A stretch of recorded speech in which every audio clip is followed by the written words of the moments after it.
You're freezing out there. My barn isn't much, but tonight it's yours. Those 12 words spoken by a quiet, frost-bitten farmer standing alone in a blizzard would change the lives of 650 of the most feared men in America. The Hells Angels had survived bar fights, federal raids, and cross-country highways that would break ordinary men. But not one of them had ever been offered simple human kindness by a complete stranger. And not one of them would ever forget what happened next. If this story moves you, subscribe and drop your city in the comments. Let me see how far this story travels. The night William Carter walked out into that storm, he wasn't thinking about being brave. He wasn't thinking about legacy or kindness or what people might say about him in the morning.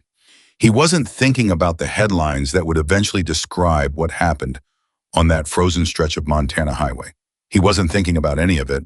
He was thinking about his boots. Specifically, he was thinking about the fact that the left one had a crack running along the sole that let in cold water whenever the ground was wet. And tonight the ground wasn't just wet, it was buried under 14 inches of fresh snow with another 6 inches falling every hour. He'd been meaning to replace those boots for 2 years. He kept telling himself he would. He kept not doing it. That was William Carter in 3 words: kept not doing it. Kept not calling the bank back. Kept not fixing the north corner of the barn roof where the plywood had rotted through. Kept not eating dinner most nights because eating alone at a table built for 4 felt like a punishment he deserved. But on that particular Tuesday night in January, with the temperature sitting at 11 degrees below zero and dropping there, William Carter did something that surprised even himself. He heard the engines first. Not one engine, not 10. Something that sounded less like motorcycles and more like a low-rolling thunder that didn't stop a sound, that vibrated in his chest and made the coffee cup on his kitchen counter rattle against the saucer. He stood up from the worn wooden chair where he'd been sitting with a book he hadn't actually been reading, and he moved to the window. The highway ran about a quarter mile from his farmhouse past the tree line and the old fence his father had built with his own hands in 1967. In the summer, William could barely see it through the leaves. In winter, with the trees stripped bare, he could see the headlights of passing trucks reflected off the snow like scattered diamonds. What he saw now was nothing like a passing truck. It was a river of light. Hundreds and hundreds of headlights stretched as far as he could see in both directions. All of them stopped. All of them still. And above them, the sound, that impossible rolling, bone-deep sound, was slowly dying. Engine by engine, light by light. William stood at that window for a full 30 seconds without moving. His mind was doing the math without him asking it to. He knew the highway, he knew the storm, he knew that the county road crew wouldn't have a plow out until morning at the earliest, and that was assuming the plow drivers could get out of their own driveways. He knew that the temperature was going to hit 20 below before sunrise. He knew that whoever was out there on that highway was in serious trouble. He turned away from the window. He walked to the coat hook by the door. He put on his heavy canvas work jacket, the one with the torn pocket that he kept meaning to sew shut. He wrapped his scarf twice around his neck, the way his wife Margaret used to when she thought he was being careless with the cold. He put on his hat. He pulled on his boots, the ones with the cracked sole, and he laced them up slow and careful, the way a man does when he's buying himself time to talk himself out of something. He didn't talk himself out of it. He opened the door and walked into the storm. The cold hit him like a physical thing. Not gradually the way it did when you were working outside and your body had time to adjust, but all at once like a door slammed in your face. His eyes watered instantly. The snow wasn't falling so much as it was moving sideways, driven by a wind that came off the mountains to the northwest and didn't apologize to anything in its path. He walked with his head down, following the fence line because he knew it by memory, because he'd walked it so many times in the last 11 years that his feet knew where to go, even when his eyes couldn't. He heard them before he saw them clearly. Not the engines now. Those were silent. Voices, dozens of voices, maybe more, calling to each other over the wind. He caught fragments. Someone shouting about fuel lines freezing. Someone else swearing in a way that would have made his mother cover her ears. Laughter somewhere, the kind of laughter that doesn't mean anything is funny, just that the situation is so bad that laughing is the only thing left. William pushed through a gap in the fence and stepped onto the shoulder of the highway. And for a moment, just one moment, he stopped. Because standing there in the white blurred darkness, he understood for the first time the sheer scale of what he was looking at. Motorcycles, hundreds of them stretching down the highway in both directions until the snow swallowed them. And men, large men, broad-shouldered men, men wearing leather jackets and heavy boots and patches on their backs that he couldn't read clearly in the dark, but that he somehow already understood. Men standing in groups of 2 and 3 hunched against the wind breath coming out in thick white clouds. Some of them were pushing their bikes to the shoulder. Some of them were crouched beside their engines with flashlights. Some of them were just standing there, arms crossed over their chests, staring at the storm, with the particular expression of people who are very cold and very tired and very aware that neither of those things is going to change anytime soon. One of them saw William. The man was enormous, 6'3", maybe more built, like something that had been assembled in a machine shop rather than born. He had a beard that was more ice than hair at the moment, and eyes that caught the light from the motorcycle headlights still burning, and held it the way a wolf's eyes hold light in the dark. His leather vest was open despite the cold, because it was either that or admit the cold was winning, and this was clearly not a man who admitted things like that easily. He took a step toward William, and William, to his own moderate surprise, did not step back. "You live out here," the man said. His voice was deep enough to feel in your back teeth. Not threatening, just the voice of a man who had long ago stopped trying to sound like anything other than what he was. "Farm's up that way," William said. He tilted his head toward the lights of his farmhouse, just barely visible through the trees. "Quarter mile." The man looked at the farmhouse. Then he looked back at William. His eyes ran up and down, once taking in the canvas jacket, the cracked boots, the scarf wrapped twice, the fact that this was clearly a man who'd come out here in a blizzard on purpose. And something shifted very slightly in his expression. "How many you got stopped out here?" William asked. The man's jaw tightened, just slightly, like it cost him something to say the next words. 650, give or take. Some guys fell back a few miles, but they're stopped too. Fuel lines are freezing, some of the carbs iced up. And the road? He glanced at the highway, at the snow that was already covering the tire tracks they'd made when they first stopped. "Road's done for tonight." William nodded slowly. 650 men. He did the math again. Not the practical math this time, not the "how many blankets do I have" and "how many fit in the barn" math, but a different kind of math. The kind where you add up what it would mean to turn around and walk back to your warm house in your cracked-soled boots and your book you weren't reading, and tell yourself that it wasn't your problem. He thought about that math for approximately 4 seconds. "My barn's up the road," William said. "It's not heated, but it's out of the wind. Got some blankets, some hay. It's not much, but it's better than this." The big man stared at him. For a long moment, he didn't say anything at all, and William had the strange sensation of being weighed, not judged exactly, but weighed the way you weigh a piece of metal to find out if it's what someone claims it is. "You know who we are," the man said. "I can see the patches," William said. "Hell's Angels, right?" "That's right." William nodded again. He pulled his scarf a little tighter. "Well," he said, "you're still freezing." Another pause. Then the big man, Jack Dawson, though William didn't know his name yet, turned and put 2 fingers in his mouth and let out a whistle that cut through the wind like a blade. Heads turned. 100 of them, then more. "Listen up," Jack's voice carried the way only a voice that has spent years commanding attention can carry. "Man here's got a barn. We're moving. Get your bikes to the shoulder, grab your gear. Let's go." And just like that, with none of the hesitation, none of the skepticism, none of the "why should we trust this guy" that William had half expected, they moved. 650 men, and they moved like one thing. William turned and walked back toward the farm. He heard them behind him, the crunch of boots and snow, the sound of motorcycles being wheeled, the low murmur of voices passing the word from man to man down the long chain of stopped bikes. And underneath all of it, getting gradually quieter as he walked the wind. He didn't look back. He was already thinking about the barn. The truth was, the barn was the best and worst thing on William Carter's property simultaneously.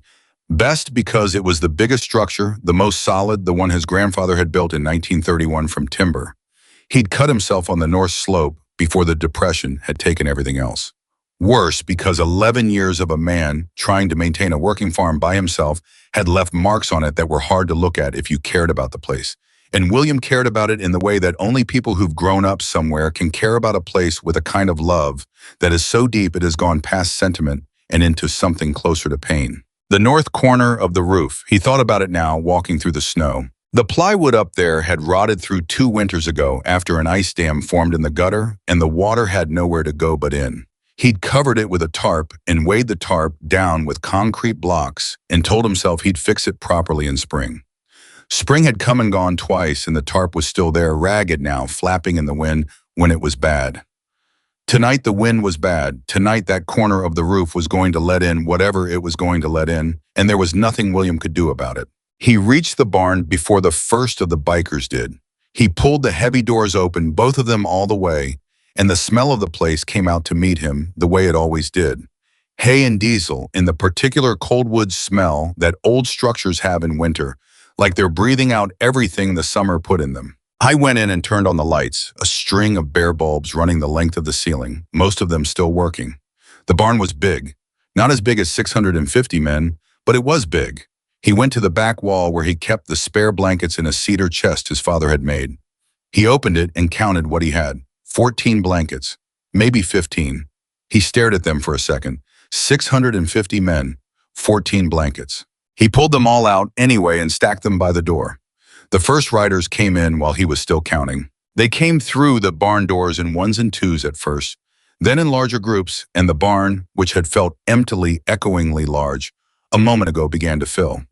They moved through the space with a kind of deliberate efficiency that surprised William, finding corners, claiming spots, lowering themselves onto the hay bales with the careful movements of people who are very cold and very tired, but who are not going to show either of those things any more than they absolutely have to. Nobody spoke to William directly. Not at first. They looked at him. He could feel the looks, the assessments, the calibrations, but nobody spoke. They were giving him room, he realized. Or maybe they were giving themselves room. Whatever it was, he was grateful for it because he needed a minute. He walked to the small room at the back of the barn where he kept the emergency supplies, the kerosene lanterns, the extra fuel, the first aid kit that Margaret had always insisted on and that he'd kept stocked out of habit long after she was gone. He brought out the lanterns, 4 of them, and lit them one by one and set them around the barn. The light they gave was warmer than the bare bulbs above, and he watched the faces of the men closest to him relax almost imperceptibly as the yellow light reached them. He went back to the house. He moved through the kitchen, pulling everything he could find. A pot of leftover beef stew from 2 days ago, a loaf of bread, half a loaf really, some dried beans he could have simmering by morning, coffee, 2 full cans, the big ones. He stood in his kitchen for a moment and looked at what he had and thought about 650 men, and then he thought, well, it's something, and he picked it all up and carried it back out into the cold. Jack Dawson was waiting for him at the barn door. Not waiting the way you wait when you're impatient, waiting the way you wait when you're watching, when you're paying attention to something and you want to get it right before you open your mouth. You didn't have to go back in there, Jack said. Got coffee going, William said, and I've got stew from a couple nights ago. It'll heat up on the camp stove. It's not much. Jack looked at him with those wolf eyes. Why are you doing this? William thought about it. Not because it was a hard question, but because he wanted to get the answer right. Same reason you do it, he said finally. Jack Dawson said nothing for a moment. Then he reached out and held the barn door open so William could carry the supplies through. Inside, someone had started passing William's 14 blankets around. He watched one of them, a heavy quilt dark blue that Margaret had sewn by hand the first winter of their marriage, get draped around the shoulders of a man with a broken arm in a sling who was sitting on a hay bale in the corner, looking like he was about 20 minutes from serious hypothermia. The man pulled the quilt tighter and didn't look up. William looked away before the feeling in his chest could get any louder. The camp stove came out. The stew went on. The coffee went on. Men crowded around, both in a wide circle, warming their hands on the heat rising from the burners, talking quietly or not at all. William found himself in the middle of it, without quite knowing how he'd gotten there, answering questions. How far to the next town where the nearest hospital was? How long storms like this usually lasted in this part of Montana? He answered all of it as straight as he could. At some point in the middle of this, a man sat down next to him on a hay bale. Not Jack, someone younger, maybe 30, with a scar running along his left jawline, and the look of someone who'd decided a long time ago that his face was just going to look however it looked. First time we've ever been invited anywhere, the man said. Not angry, not bitter, just stating a fact the way you state a fact when the fact is too large to dress up with emotion. William looked at him. Nobody ever just... The man paused, looked down at his hands, opened the door. William didn't know what to say to that, so he said the only thing he could think of. Door was yours to walk through, he said, tonight anyway. The man with the scar looked at him for a long moment. Then he nodded once slowly and turned back toward the warmth of the camp stove. The night deepened. The wind outside reached a pitch that made the barn walls shudder. And in those moments, 3 or 4 of them, before midnight, the men inside went quiet and still. And William could feel the collective awareness of how bad it was out there and how much worse it would have been to still be in it. Around 11 o'clock, someone produced a battered acoustic guitar from somewhere. God only knew where it had survived the ride strapped to, but there it was, and a man with gray-streaked hair and big calloused hands sat on an overturned bucket and started to play. Quietly. Nothing that William recognized, just something slow and low that moved through the barn like the smell of the kerosene. Men listened. Some of them closed their eyes.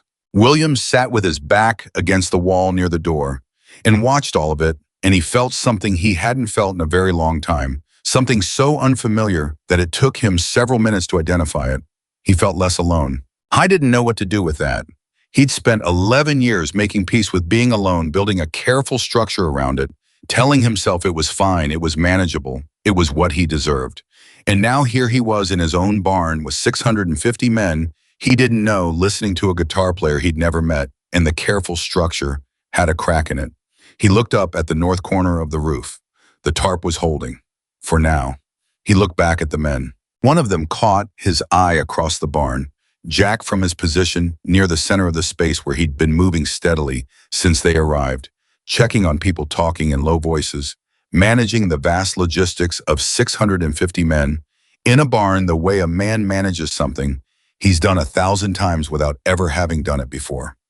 Jack met his eyes and held them for a second. Then he nodded. Just that. A nod. William nodded back. Outside, the storm raged on. The temperature dropped to 22 below. The highway was buried under 2 feet of snow, and in a barn in rural Montana, the Hells Angels slept on hay bales under 14 blankets in the blue quilt Margaret Carter had sewn 31 years ago, while the man who'd opened the door sat awake near the entrance and listened to the wind and thought about things he hadn't let himself think about in a long time. At some point, past 2 in the morning, Jack came and sat beside him.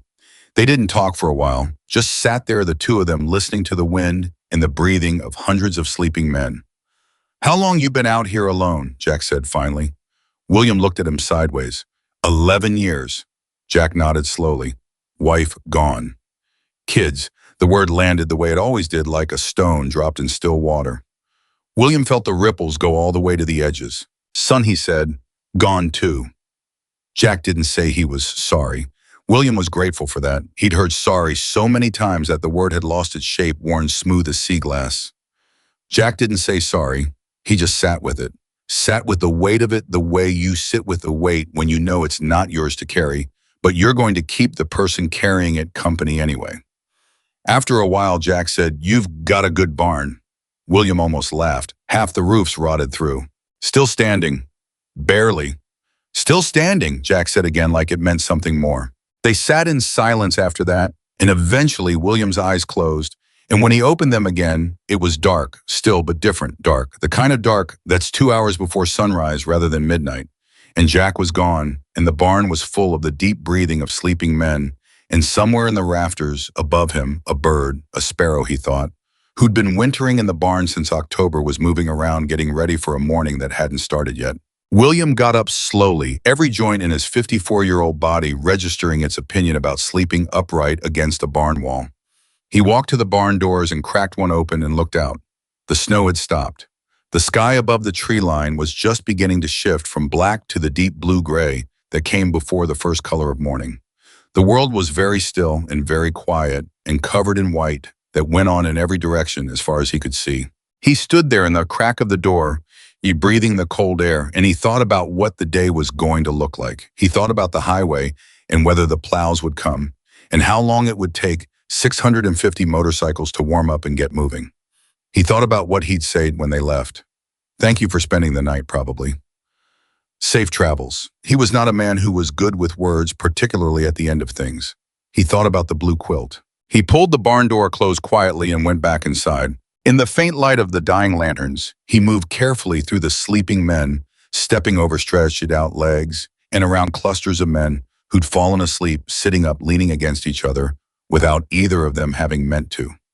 He found the man with the broken arm still in the corner where he'd been the night before, still wrapped in the blue quilt, sleeping with his head tilted back and his mouth slightly open, and the quilt pulled up his chin the way children sleep when they feel safe. William stood there for a moment. Then he turned and went to the back room and got the camp stove ready for the morning coffee. He brought out the dried beans that had been soaking overnight and got them on the heat. He went back to the house and got everything left in the refrigerator and brought it back. By the time the first light of actual morning came through the barn's high windows, pale and thin and cold, William had food going and coffee ready and had done the one thing he knew how to do better than anything else in the world. He'd gotten up before the sun and worked. He heard the stirring before he saw it, the sound of hundreds of men coming back into consciousness, the shifting and the coughing and the low voices starting to find each other again. The barn woke up slowly like a huge creature coming out of hibernation.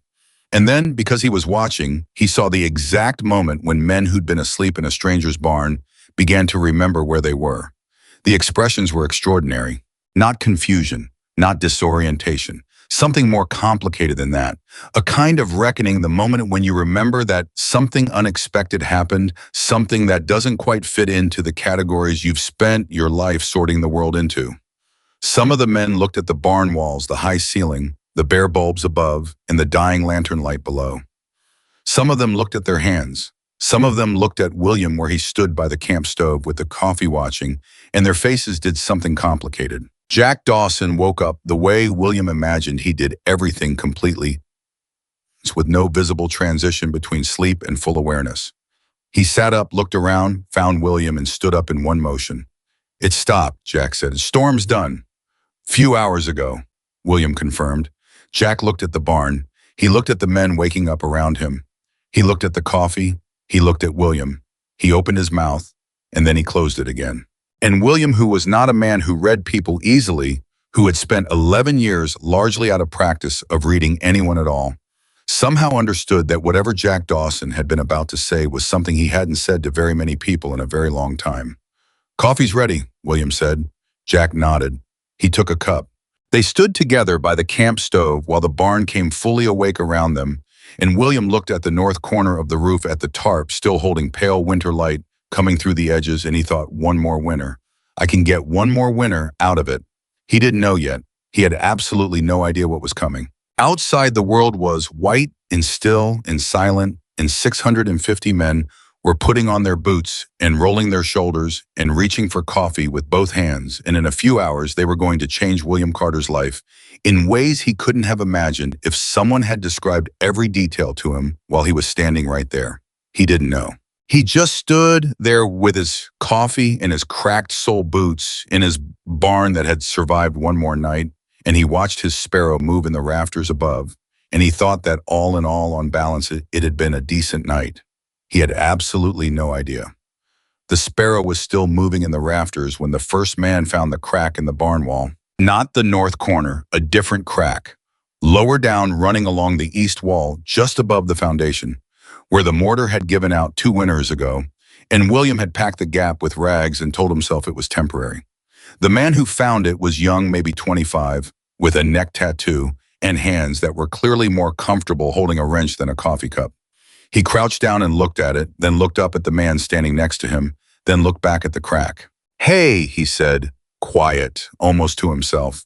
The man next to him crouched down too. They stared at the crack together. William saw it from across the barn. He saw them looking. He felt a particular shame that comes from having someone notice something you've been pretending isn't there. And he turned away and focused on pouring coffee and told himself it didn't matter. It mattered. He knew it mattered. He'd known the east wall was going for 2 years. He'd known the north corner was going before that. He knew the tractor in the equipment shed had a transmission issue. He couldn't afford to fix that. 3 of the fence posts on the south boundary were rotted at the base and would come down.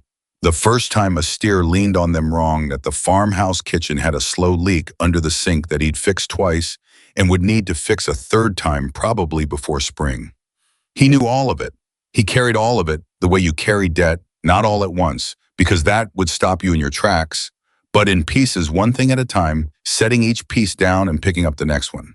The truth was, William Carter was losing the farm. Not dramatically, not all at once, but slowly and then faster, the way everything goes, the way his father's health had gone, the way Margaret's had, the way his son, Daniel's, had in those 2 seconds on a highway in September 12 years ago, when everything that William Carter had built his life around became the past tense.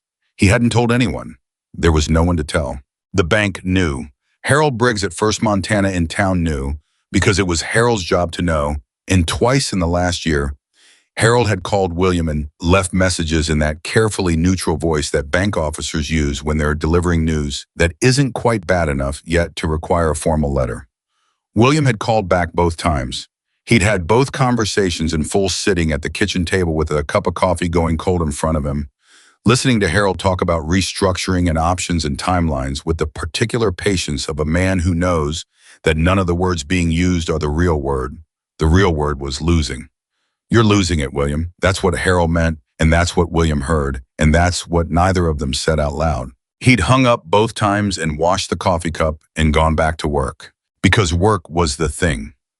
Work was the one answer that always made sense to William Carter, the one response to any situation that never required explanation or justification.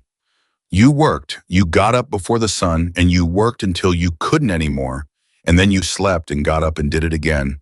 And if the thing you were working on wasn't getting better, if the farm was still failing despite everything, if the numbers still didn't add up, no matter how many ways you arranged them, then at least you could say you'd done the work. At least you hadn't sat still. I thought about all of this while he poured coffee for men he didn't know. Jack appeared at his elbow without warning. That was something William had noticed about Jack in the hours since they'd met. The man moved quietly for someone his size, the way large dogs sometimes do, with a kind of deliberate stillness that made his presence seem to materialize rather than arrive. East wall, Jack said. William didn't look up from the coffee. I know. How long? Oh no, 2 years give or take. Jack was quiet for a second. What else? The question surprised William. Not the words themselves, but the directness of them. The lack of preamble. What else? Like Jack had already decided that what was in the barn wasn't the full picture, and he was ready for the full picture. William looked up at him, why Jack's jaw shifted slightly. Because I'm asking. William held the look for a moment. Then he went back to the coffee. Roof needs work. East wall needs repointing. Tractor's got a transmission problem. Fence line on the south end. He paused.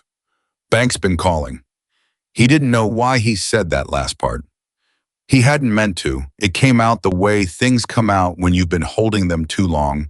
Not with a dramatic release, just a quiet slip, like pressure, finding a hairline crack. Jack said nothing. The young man with the neck tattoo was still crouched by the east wall. He'd been joined by 2 others now. One of them had pulled a small flashlight from his jacket pocket and was shining it along the base of the wall, and whatever he saw made him let out a low whistle through his teeth. That's your only tractor, Jack said. I've got an old one in the back field, William said. Doesn't run. What model? William told him. Jack nodded slowly, like the answer had confirmed something. He picked up his coffee cup, took a drink, and then turned and walked toward the group of men crouched by the east wall. William watched him go. He felt something he couldn't quite name, something between relief and dread, the way you feel when you've admitted something out loud that you've been keeping inside for a long time, and you're not yet sure if it was a good idea. Jack crouched down next to the young man with the neck tattoo. They talked quietly. William couldn't hear what they were saying, but he could see the way Jack's hands moved, not pointing, not gesturing broadly, but touching the wall in specific places, deliberate places, the way someone touches something when they actually know what they're looking at. He'd do that in every town, said a voice beside William. He turned. A man was standing there, 50s, with gray in his beard and a road-weathered quality to his face that made him look like he'd been outside for approximately the last 30 years. He had a coffee cup in one hand and was watching Jack with an expression that was warm and complicated and fond. Do what? William said. Figure out what needs fixing. The man took a drink of his coffee. Everywhere we stop, everywhere. Guy sees a problem and his brain just starts solving it. Can't help himself. Named him Iron 20 years ago because of the way he rides, but honestly, it should have been because of the way his head works. Iron and rust out. He smiled a little. You got a busted up farm, mister, and you might as well know that the man who just walked over to your east wall has forgotten more about construction and mechanics than most people ever know. His family built things. His grandfather was a contractor. Jack grew up learning how things go together, which means he spent his whole life knowing exactly how they fall apart. William looked at Jack. Jack was now standing up, saying something to the two men with the flashlight. They were nodding. One of them pulled out a phone and started making notes. What's he doing? William said. Making a list, the gray-bearded man said simply. A list of what? The man looked at him with an expression that was patient and a little amused. What needs fixing? William set down his coffee cup. He walked across the barn toward Jack. He didn't run. He wasn't a man who ran, but he moved with purpose. Hey, he said. Jack turned. I appreciate it, William said. But you don't need to. I know we don't need to, Jack said. What's under that tarp in the north corner? William stopped. Rotted plywood. I covered it 2 winters ago. How big an area? 8 feet, maybe 10. Jack nodded, turned back to the men with the phone, said 2 words William couldn't catch. Jack, William said. His voice came out sharper than he meant it to. Not angry, something closer to the feeling you get when someone starts handling something that's fragile, and you're afraid they don't know how fragile it is. I've got about 14 blankets and half a pot of stew and beans going on the camp stove. I'm not sure what you're thinking, but I don't want... What are you afraid of? Jack said. He didn't say it hard. He said it the same way he said everything, straight and quiet and without any room between the words for misunderstanding. William felt the question like a hand pressed flat against his chest. I'm not afraid, he said. Jack looked at him, just looked at him steady and unhurried the way you look at someone when you already know the answer and you're giving them the opportunity to find it themselves. William looked back and felt, in spite of himself, the thing that he hadn't felt in 11 years of living alone on a failing farm. The thing that was worse than grief, worse than loneliness, worse than the sound of Harold Briggs's carefully neutral voice on the phone. He felt seen, and it was terrifying. I've been managing fine, he said. His own voice sounded strange to him. Too careful, too thin. Nobody said you weren't, Jack said. I don't need. Nobody said you did. Jack took a step toward him, not threatening, just closing the distance in the way that people who are serious about a conversation close distance so the words don't have to travel far. You opened your barn last night, 650 of us. You didn't ask for anything in return. You didn't put conditions on it. You just opened the door. He paused. That's not nothing, William. It was the first time Jack had used his name. It hit William somewhere under his sternum, in the place where he kept the things he didn't think about. So what? William said. His voice was rough. So we're still here, Jack said. Storm's over. Roads will clear by noon. We could leave right now and that would be the end of it. He looked around the barn at the men with coffee, at the man with the scar, at the young man with the neck tattoo who was still examining the east wall with focused intensity. Or we could stay a couple of hours and take a look at what you've got. William's jaw was tight. I can't pay anyone. Nobody asked you to. I don't take charity. Neither do we, Jack said. He said it without heat, without defensiveness, just as a fact. This isn't charity. You don't do something for somebody because you feel sorry for them. You do it because you can and they need it, and that's the end of the moral calculation. Everything else is just noise. William stood very still. The barn was alive around them. Men talking, moving the camp stove, going the smell of beans and coffee in the cold air. The sparrow in the rafters made its small sound. Outside, far away, William could hear the first plow going down the county road, the sound carrying clean through the still morning air. You don't know this place, William said finally. You don't know what it would take. No, Jack agreed. That's why I'm making a list. A beat of silence. And then from across the barn, the young man with the neck tattoo looked up and said in a voice that was so matter-of-fact it almost made William laugh. Hey, Jack, East Wall's not as bad as it looks. Give me 4 hours and a bag of mortar, and it's solid. Jack raised an eyebrow at William. William looked at the young man. He looked at Jack. He looked at the east wall where the rags he'd packed into the gap 2 years ago were visible in the gap between the wood and the foundation. I thought about Daniel. He thought about the way Daniel used to come out to the barn on weekend mornings when he was 8 or 9 years old, still in his pajamas, finding William already at work, and instead of asking what William was doing or why, Daniel would just pick up the nearest tool and start helping. Not because he knew what to do, just because the work was happening and he wanted to be part of it. William had never told anyone about that. He hadn't thought about it in years. "Bag of mortars in the equipment shed," he said. His voice was quiet. "Left side as you go in behind the red toolbox." The young man nodded and stood up. And just like that, it started. Not with a ceremony, not with a plan laid out in detail, just one man standing up and knowing where the mortar was, and that being enough to set everything else in motion. Within 20 minutes, William's farm looked like something out of a fever dream he would never have thought to have. Men were everywhere, not milling around, not wandering, moving with purpose. Someone had found the equipment shed and was working on the tractor. 3 men were on the barn roof. He'd heard them go up and felt his heart lurch, and then heard the sound of the concrete blocks being moved off the tarp and understood what was happening. Someone was walking the south fence line. Someone else had apparently found the farmhouse entirely by accident and was standing on William's porch looking at the gutter on the east side that William had reattached with wire last October, and that was clearly not going to survive another season. Are they in my house?" William said. The gray-bearded man from earlier appeared at his elbow again. He seemed to have appointed himself William's unofficial interpreter. "Tony's a plumber. He saw the gutter and started wondering about the downspout, and then he got curious about the pipe run, and one thing led to another. He's probably just looking." "He's in my house," William said. "He knocked," the gray-bearded man said with great dignity. William put his hands on his hips and looked at his farmyard, at the men moving through it, at the smoke going up from where someone had started a small fire near the equipment shed, at the 3 men on his barn roof, who were now hauling up what looked like a sheet of new plywood from somewhere. Where had they gotten plywood? And he felt the sensation of something slipping out of his control, and he wasn't sure anymore if slipping out of control was the same as falling. Jack was next to him again. "Where does the plywood come from?" William said. "Remy had a full sheet strapped to the back of his rig," Jack said. "He's been carrying it for 6 months because he's been meaning to fix his brother's deck and keeps not doing it.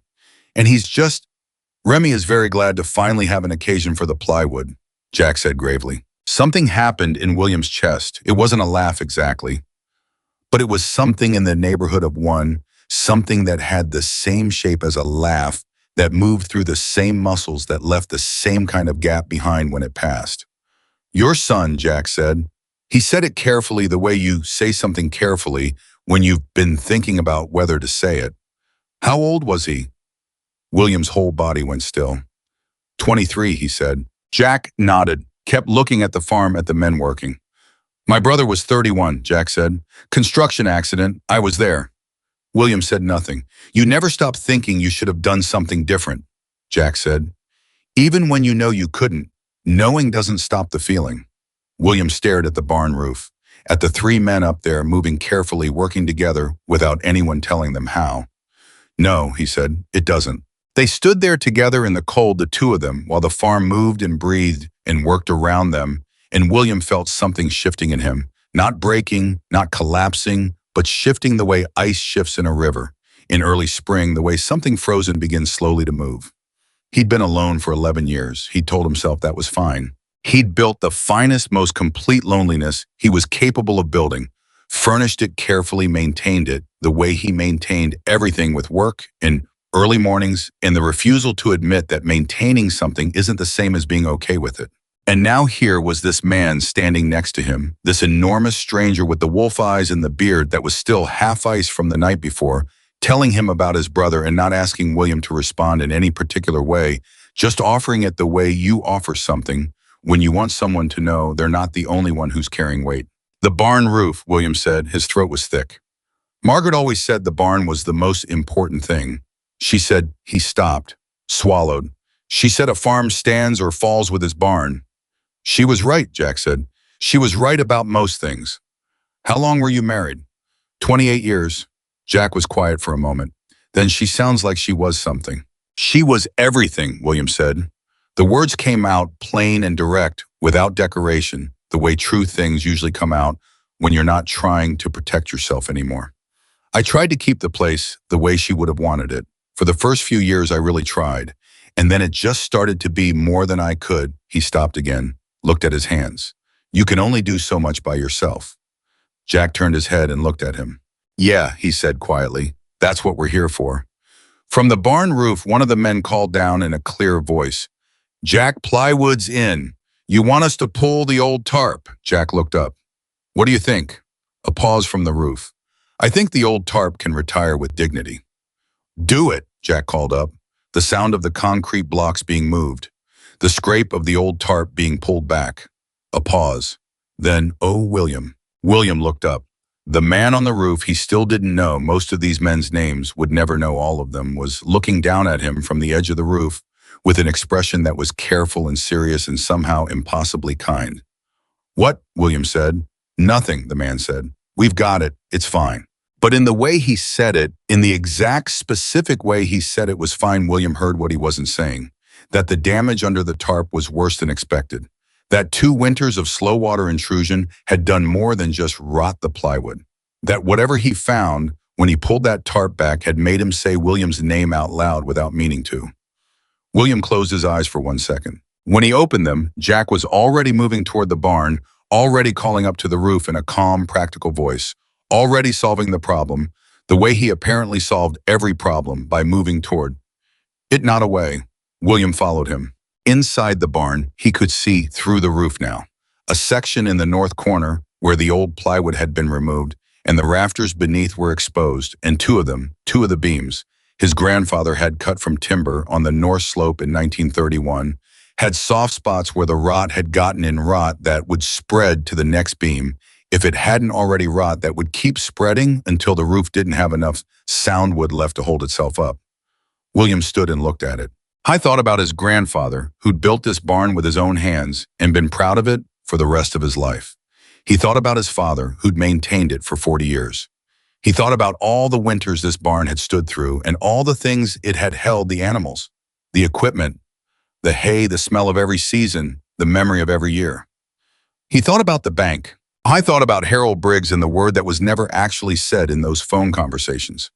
He looked at the 2 soft rafters and he thought, this is how it ends. Not with a dramatic collapse, but with 2 beams that were always going to go, eventually, and me not having the money to replace them. And one more thing on the list, becoming the thing that tips everything else over. Oak, said a voice from above him. He looked up. The man on the roof, he'd come down into the barn from the inside, climbing down the hayloft. Ladder was crouching at the base of the exposed rafters, touching them the same way Jack had touched the east wall. White oak, which means it's not as far gone as it looks, because white oak's got natural tannins that slow the rot. These 2 need to come out, but the next 3 are sound. I don't have oak, William said. I don't have anything like what those beams. I know where there's oak, the man said. He stood up and looked at William steadily. There's a salvage yard in Billings. I know the owner. He's going to give me a very good deal today. William stared at him. You're going to call a salvage yard in Billings at 8 in the morning on a Wednesday in January. I'm going to call a salvage yard in Billings at 8 in the morning on a Wednesday in January.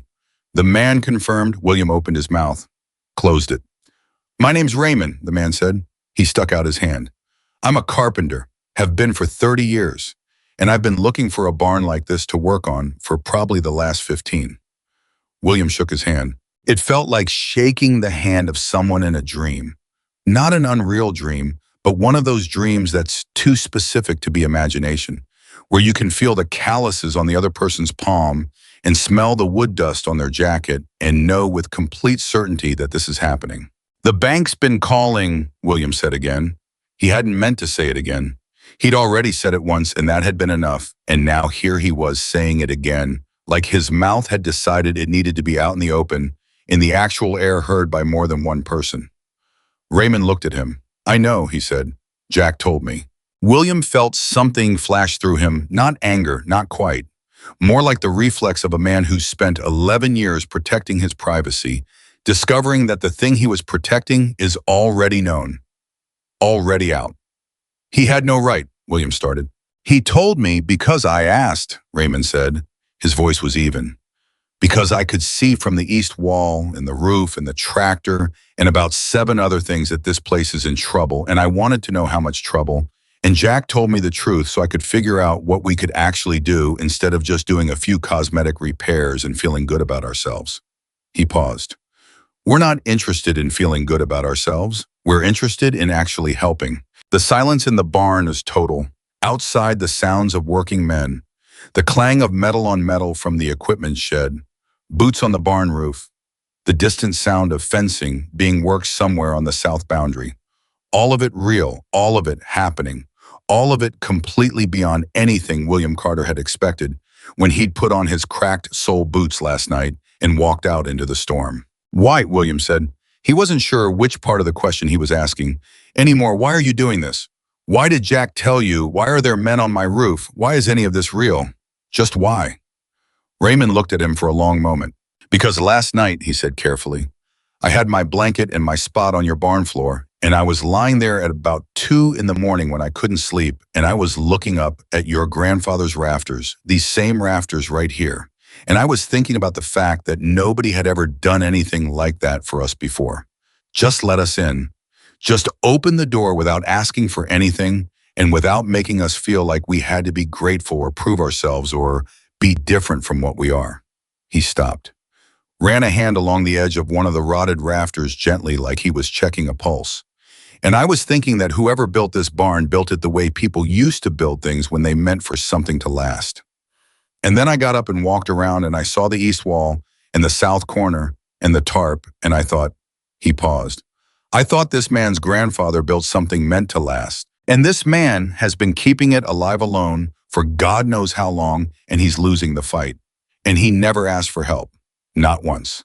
He looked at William. Some people need to be asked. Some people ask. And some people, he said, just need somebody to show up. William looked at the soft rafters. He thought about his grandfather. He thought about Margaret saying the barn was the most important thing. He thought about Daniel, age 8, in his pajamas, picking up a tool because the work was happening and he wanted to be part of it.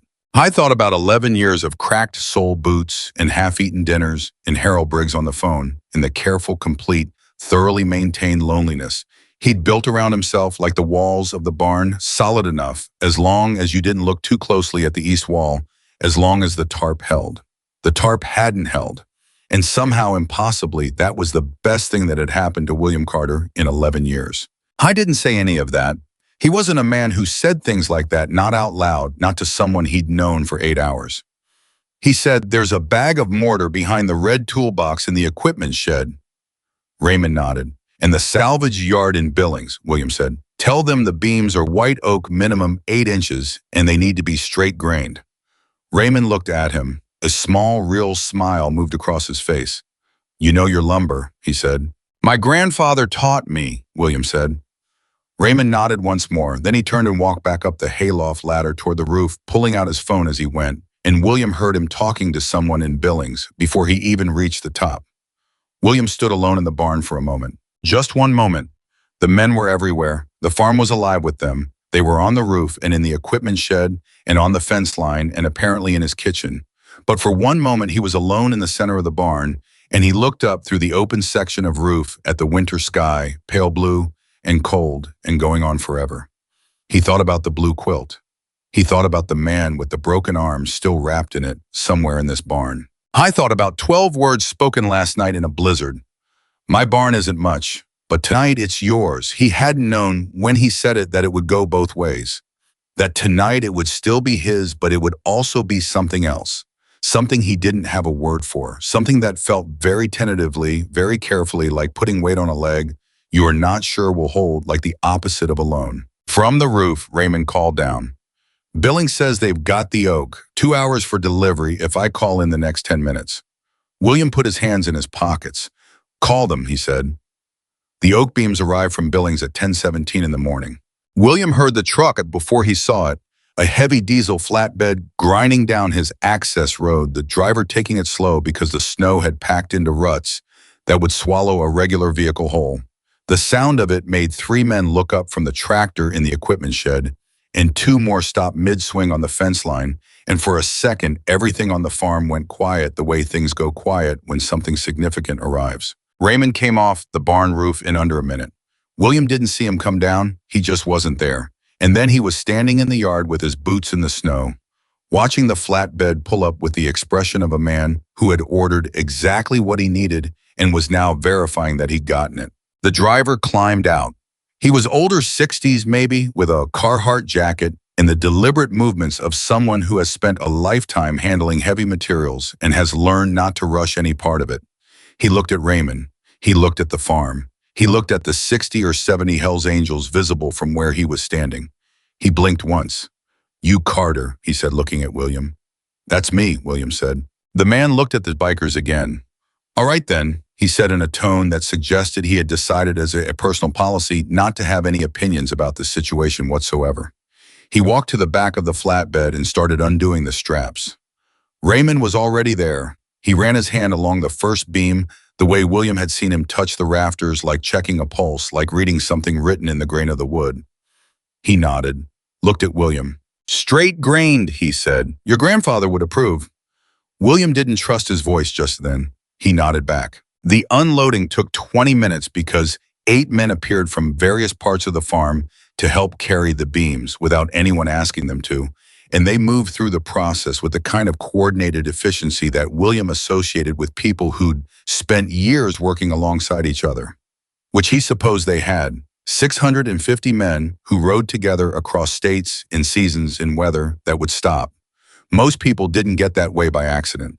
They learned each other's rhythms. They knew how to move. He watched them carry his grandfather's replacement rafters into his grandfather's barn and felt something so complicated he couldn't have named it with a word.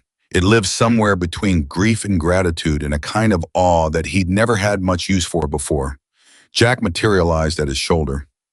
He did that constantly materialized appeared arrived without the normal sequence of approach and arrival. William was starting to expect it.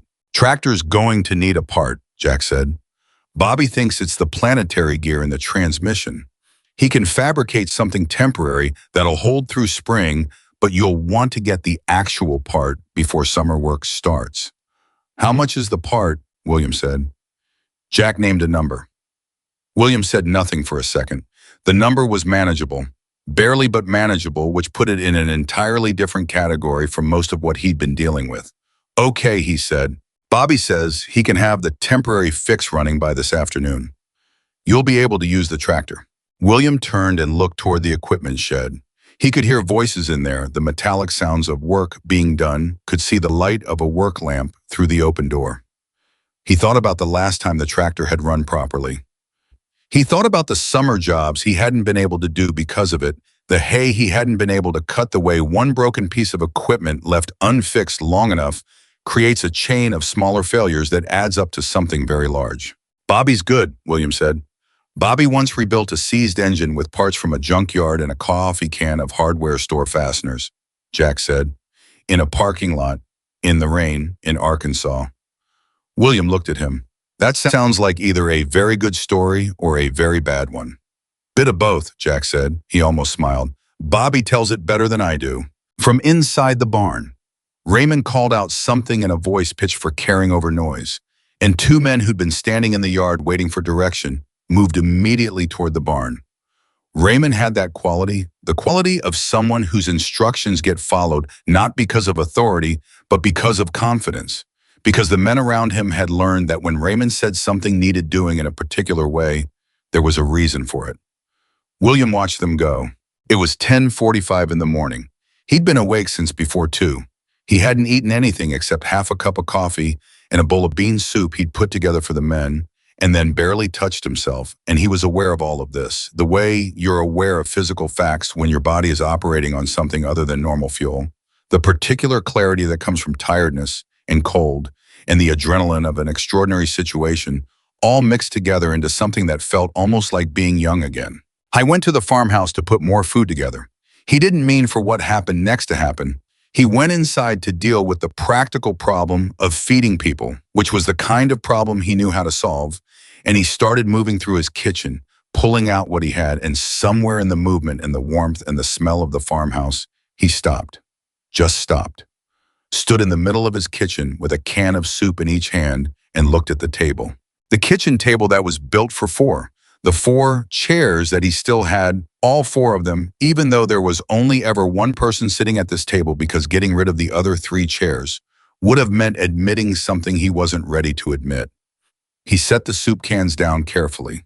He sat in his chair, the one he always sat in, the one by the window, and he put his hands flat on the table and he breathed. He could hear them outside, the sounds of the farm working, actual working, productive working, the sounds of things being fixed and pieces fitting together, and tools doing what they were made to do. He could hear Raymond calling instructions. He could hear someone laughing on the barn roof. He could hear the tractor in the equipment shed being coaxed back into something like life. Bobby's voice rising and falling as he worked through the problem. He could hear faintly the sound of fence posts being driven on the south boundary. He sat at the table built for four, and he listened to all of it, and he thought about Daniel. Hy didn't usually let himself think about Daniel in the daytime. Daytime was for work, and work was for not thinking about Daniel, and that was a system that had functioned adequately for 11 years. But right now, the system wasn't working because the sounds coming from outside were sounds that Daniel would have loved. Daniel, who had grown up on this farm, who had known every board and beam and fence post of it, who had told his father at 17 that he was going to run this place someday, who had said it not the way teenagers say most things carelessly as a placeholder for a real future, but with the particular certainty of someone who has already decided and is just waiting for time to catch up. Daniel would have been out there with them. He wouldn't have waited to be introduced or to understand the situation.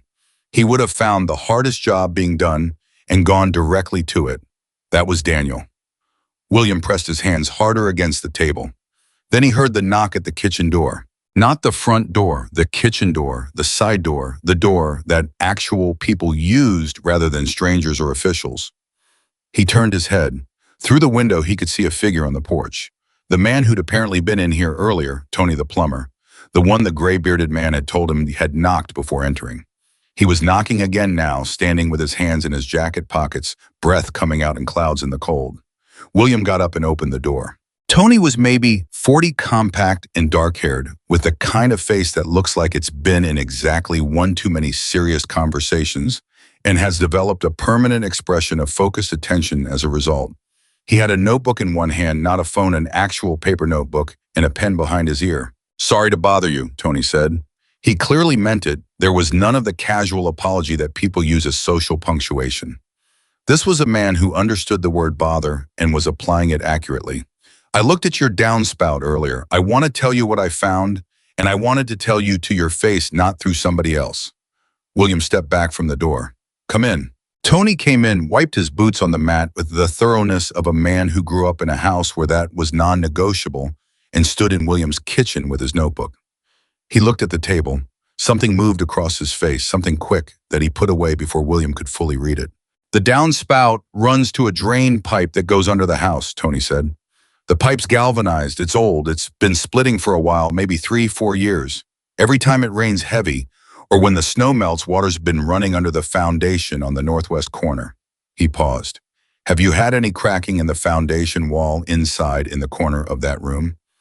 He pointed generally toward the northwest corner of the house. William stared at him. "There's a crack in the plaster," he said. "In the corner of I thought it was just settling." "It's not settling," Tony said. He said it simply, not cruelly, not with drama, just the plain fact offered carefully. "It's water migration. The good news is the foundation itself is poured concrete and it's solid. Your grandfather did good work. But the pipe needs to come out and be replaced, and the ground around the northwest corner needs to be graded so water drains away from the house, not toward it." William sat down in his chair again. Not because he was going to fall, but because he needed the chair under him. 3 years, 4 years, water running under the corner of his house, and he'd thought it was settling. He'd looked at that crack in the plaster and told himself it was an old house doing what old houses do, and all along, "Hey," Tony said. He pulled out a chair, one of the 3 that never got used, and sat down across from William without asking. He put his notebook on the table. "It's fixable. It's a full day's work. Got 2 guys out there right now who've done this exact job a dozen times between them. I need to know if you want us to do it." "You're a plumber," William said. "Master plumber, 30 years, Tony said. "I do drainage and foundation waterproofing as specialty work. I drove 1,100 miles last month for a job like this. He looked at William steadily. I'm not telling you this to make it seem bigger than it is. I'm telling you so you understand that this is exactly what I do. This isn't a favor. This is me doing my actual work on something that actually needs it. William looked at this notebook. Tony had been making diagrams, rough, quick, the kind of drawings that people who think spatially make when they're working through a problem. Pipe runs, grade slopes, the layout of his foundation. How'd you know where to look? William said. The gutter, Tony said. Gutter was reattached wrong. Not your fault, whoever did it before you, or maybe weather damage. When a gutter's not draining right, it tells you the whole story if you know how to listen. I looked at the gutter and I followed the story. He tapped at the notebook. This is where it ends. William looked at the kitchen, at the soup cans on the counter, at the table, at the chair across from him that Tony was sitting in that nobody had sat in for years. You need anything from the house to start, he said. Tony allowed himself a small, quiet smile. I need to know where your water shutoff is. The main one. Utility room left side as you go in. Red handle. Tony nodded and stood up, putting the notebook back in his jacket. At the door, he stopped and turned back. One more thing, he said. William waited. That crack in the plaster. In the northwest corner. Tony's voice was careful. There's a photograph on the wall near Wed. A woman and a young man. I didn't touch it. He paused. I wanted you to know I saw it. William said nothing. I've got a son, Tony said. He's 27. Every time I go somewhere for work, I call him. Every day. He looked at William with complete directness and no pity and no performance of understanding, just the plain acknowledgement of one man to another. I'm going to call him tonight when I finish here. He went out. The kitchen door closed behind him. William sat at the table for another minute. Then he got up, put the soup on to heat, and went back outside. What he came back out to was not the same farm he'd left 20 minutes before. Or rather, it was the same farm, but it was different in the way that things are different when the people working on them are not just working, but are working well, are working with the particular energy of people who are doing something meaningful and know it. The barn roof was half done, not patch rebuilt. Raymond was directing two men on the placement of the new oak beams, talking them through the positioning with his hands, and his voice checking angles with a level he'd produced from somewhere, and the two men were listening and responding with the precision of people who trusted the man talking. Three others were working on the decking, new boards going in, where the rot had been cut away, the sound of hammers steady and rhythmic, a sound that William realized he hadn't heard on this farm in years, the sound of something being built. The east wall was done. William walked over to look at it. The young man with the neck tattoo, whose name William had learned, was Cody, had repointed the entire base of the wall. Not just the obvious crack, but the three other places where the mortar had started to fail that William hadn't even identified yet. He'd done it with the clean precision of someone who'd learned the work properly and then done it enough times that it had become instinct. Good, William said. He didn't know how else to say it. Cody looked up at him. He'd been cleaning his tools. My dad was a mason, he said. I grew up doing this. He paused, turning a trowel in his hands. He'd have liked this barn. It was my grandfather's, William said. You can tell, Cody said, the way it's laid out, the proportions. Someone built this to work with the land, not against it. You don't see that anymore. William looked at the barn wall, the part that was now solid and new against the part that still showed its age. My grandfather was from Norway, he said. He came over in 1921. He said in Norway a barn wasn't just a building. He said it was a promise you made to the animals, that you'd take care of them. He paused. I don't know why I still remember that. Cody looked at him. Because he meant it, he said, and you knew he meant it. From the equipment, a sound erupted that was so sudden and so mechanical and so unmistakably the sound of an engine turning over and catching and running that William's head swung toward it before he consciously registered what it was. The tractor, the old tractor, was running. A shout went up from inside the shed, just one voice. Bobby's a single triumphant syllable and then laughter, actual real laughter. And then the sound of the engine running steady and even and alive. A sound that William had given up on hearing again, with any reliability. A sound that meant the spring work could happen, that the hay could be cut, that the farm could function. William walked to the shed door. Bobby was sitting on the tractor with the expression of a man who has won an argument with the universe. He was covered in grease from the elbows down. He looked at William and raised both fists above his head like a referee signaling a goal. Planetary gear, Bobby said, fabricated a temporary fix from a gear blank in 2 hours of love. She'll hold through summer easy. You get the part before fall, and you're good for another 10 years minimum. William looked at the running tractor. I thought about all the things he hadn't been able to do without it, all the choices he'd made or hadn't been able to make, because this one piece of machinery had been sitting dead in this shed for 8 months. The cascade of consequences. The hay he'd bought that he could have cut. The jobs he'd had to pay others for. The slow, grinding way one broken thing becomes 10 smaller broken things becomes a farm that's losing ground. He put his hand on the hood of the tractor. The engine vibration came up through his palm. Warm, real. Bobby, he said. Yeah, thank you. Bobby looked at him. The triumphant expression shifted into something more serious, more considered. Don't thank me, he said. Thank yourself. You kept this machine maintained right up until the planetary gear went.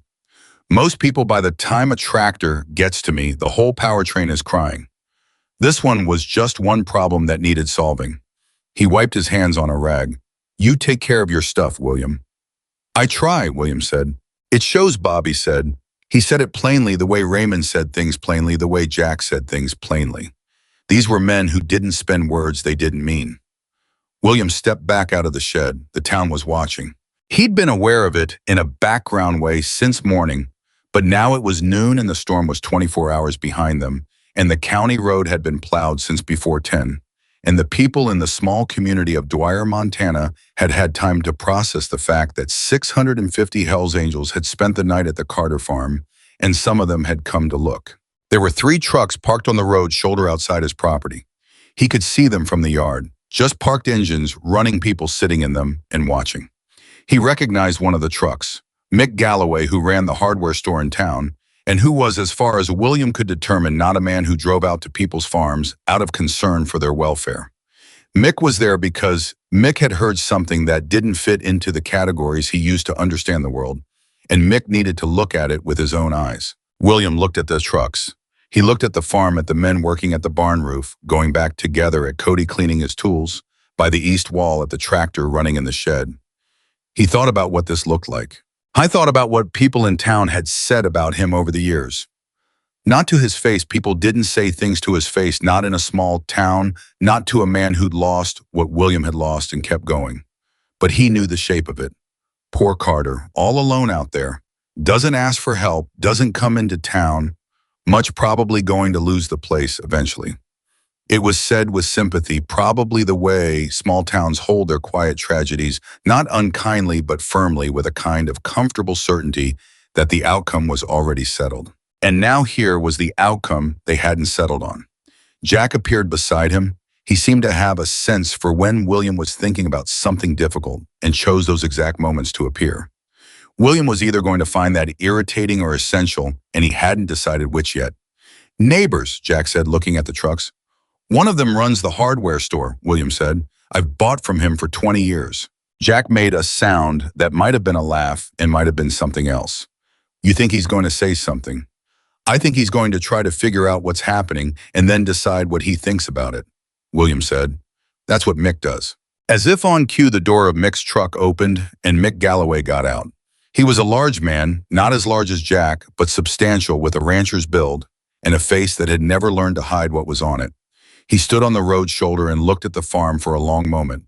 Then he walked up the access road toward William. William didn't move. He watched Mick come up the road, watched him take in the barn roof and the men on it, watched him look at the equipment shed and hear the tractor running, watched his face go through something complicated.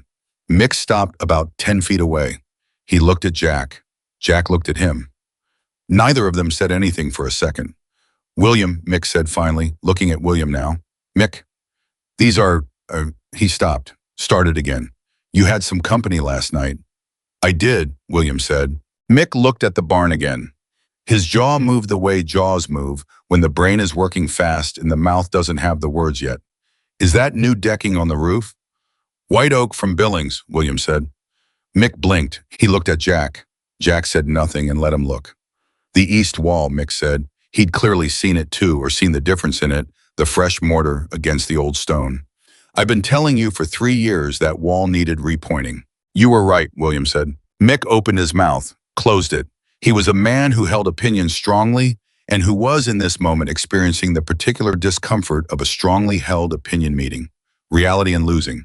The opinion had been, William guessed, something like, these men are dangerous and nothing good can come of this. And reality was the barn roof and the east wall and the running tractor and 650 men working a Montana farm in January like it was the only thing they had to do. I've got half a pallet of roofing material in the back of the store, Mick said. His voice was different now. Gruff, but different. Left over from the McNally job last fall. It'll go to waste otherwise. William looked at him. What kind of metal roofing? Galvanized steel. Good stuff. Mick's jaw tightened like it cost him something to say the next part. Matches what you've got on the back section. Jack turned to William with his eyebrows raised very slightly. William looked at Mick, at the man who'd called him 2 weeks ago to let him know his account at the hardware store was getting long, who'd been patient about it, but who'd been clear the way Harold Briggs had been clear in the language of people who are approaching the end of their patience with someone else's difficulty. I'll take it, William said. What do you need for it? Nothing, Mick said. Consider it. He stopped. He didn't have a category for what he was doing. You could see him looking for one. Consider it overdue, he said finally. He turned and walked back toward his truck, stopped halfway down the access road, turned back. That tractor running, he said. Since about 40 minutes ago, William said. Mick stood there for a second. He nodded once, a single slow nod of something that might have been acknowledgement, or might have been respect, or might have been both. Then he got in his truck and drove back toward town. Jack watched him go. Well, he said. Yeah, William said. That happened often, people just showing up with supplies. No, William said. That's never happened once in 11 years. Jack was quiet for a moment. Funny what changes, he said. 20 minutes later, Mick Galloway's truck came back down the access road. This time it had a flatbed trailer behind it with half a pallet of galvanized steel roofing material. And Mick wasn't alone. There was a man in the passenger seat William recognized as Dave Fenner from the farm supply. 2 towns over, and in the truck, behind Mick's, was a woman William barely knew. Carol something, who ran the diner on the main road, and she had the back of her SUV packed with food containers and a coffee urn the size of a small engine. William stood in his yard and watched them come. He turned to Jack. Jack was already watching the trucks pull in, and his face, which William had learned in the last 12 hours, was not a face that gave a lot away. Had something on it that William had not seen there before. Something open. Something that looked, if William was reading it right, like wonder. Like he hadn't quite expected this part. Like maybe he'd thought he knew what was going to happen, and something was happening instead that was bigger than what he'd planned for. Jack, William said. Jack turned. You've been doing this a long time, William said. Coming into places people don't expect you. Doing the work people assume you won't do. Jack said nothing. He was listening. Has it ever, William paused, found the words. Has it ever gone the other way, the way this is going? So Jack held his gaze for a long moment. The trucks were pulling in behind them. Carol something was getting it out with the coffee urn. Mick was dropping the trailer hitch. The sounds of the farm continued above all of it. The hammers, the tractor. Raymond calling instructions in his caring voice. No, Jack said quietly. Not like this. William nodded. He felt the weight of that, of being apparently the unexpected turn in someone else's story too. He wasn't sure what to do with that. He filed it somewhere to think about later. Well, he said, you better introduce yourself to Mick before he has an opinion about something. Jack looked at him, that almost smile again. Is he the kind of man who has opinions? He's the kind of man who has opinions about everything, William said. But he just drove back into town and got roofing material, and he's here, so. So, Jack agreed, and he turned and walked toward Mick Galloway's truck, and William watched him go. And he thought about what Raymond had said that morning. Some people need to be asked. Some people ask, and some people just need somebody to show up. He thought about the trucks on the road shoulder and the ones now pulling in. I thought about 12 words in a blizzard. He thought about how a door once opened sometimes stays open, not just for the night, but for the rest of everything after. Carol set the coffee urn on the tailgate of her SUV and started lifting out food containers before anyone offered to help her, which told William everything he needed to know about Carol. She was maybe 60, small and efficient, with the particular energy of someone who has spent decades feeding people and has long since stopped waiting for permission to do it. Mick was pulling roofing material off the trailer with Dave Fenner, and Jack had walked over to them and said something, and whatever he said had made Mick stop and look at him, not with suspicion exactly, but with the careful reassessment of a man who had prepared one version of a conversation and was now understanding that the version he'd prepared was wrong. William went to help Carol. She handed him a container of what turned out to be beef chili without being asked to explain it or justify it or comment on the situation in any way, which was also something William noted. "You cooked this morning," he said. "Had it in the freezer," Carol said, "from the restaurant. I make big batches in November because January is always hard somewhere." She handed him another container. "Cornbread, mitterbow. It's from yesterday, but it'll heat fine. You didn't have to." "William," she said his name, the way a woman says a name when she's known the person long enough to run out of patience with a particular type of sentence. "Don't," he stopped. "I've driven past your farm for 11 years, she said. She was still lifting containers, not looking at him. "I've known you were out here alone since Margaret. I've thought about stopping 100 times. She paused, handed him a third container. "I didn't stop." He didn't know what to say to that. "So don't tell me I didn't have to," she said. "I had to. I just did it 11 years late." She finally looked at him. Her eyes were direct and a little wet, and she clearly had no patience for that either. So she blinked it away and pointed at the containers in his arms. "Get those inside and warm. These men need to eat." He went inside. He stood in his kitchen for a moment with 3 containers of food and the particular feeling of someone who has been, without realizing it, the subject of other people's concern for a very long time. The thought was uncomfortable in the specific way that things are uncomfortable when they're true and you've been avoiding them.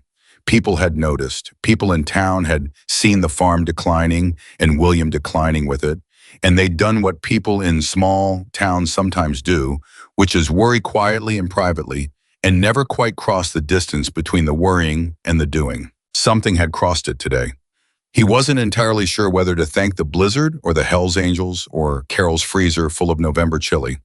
He put the containers on the stove and went back out.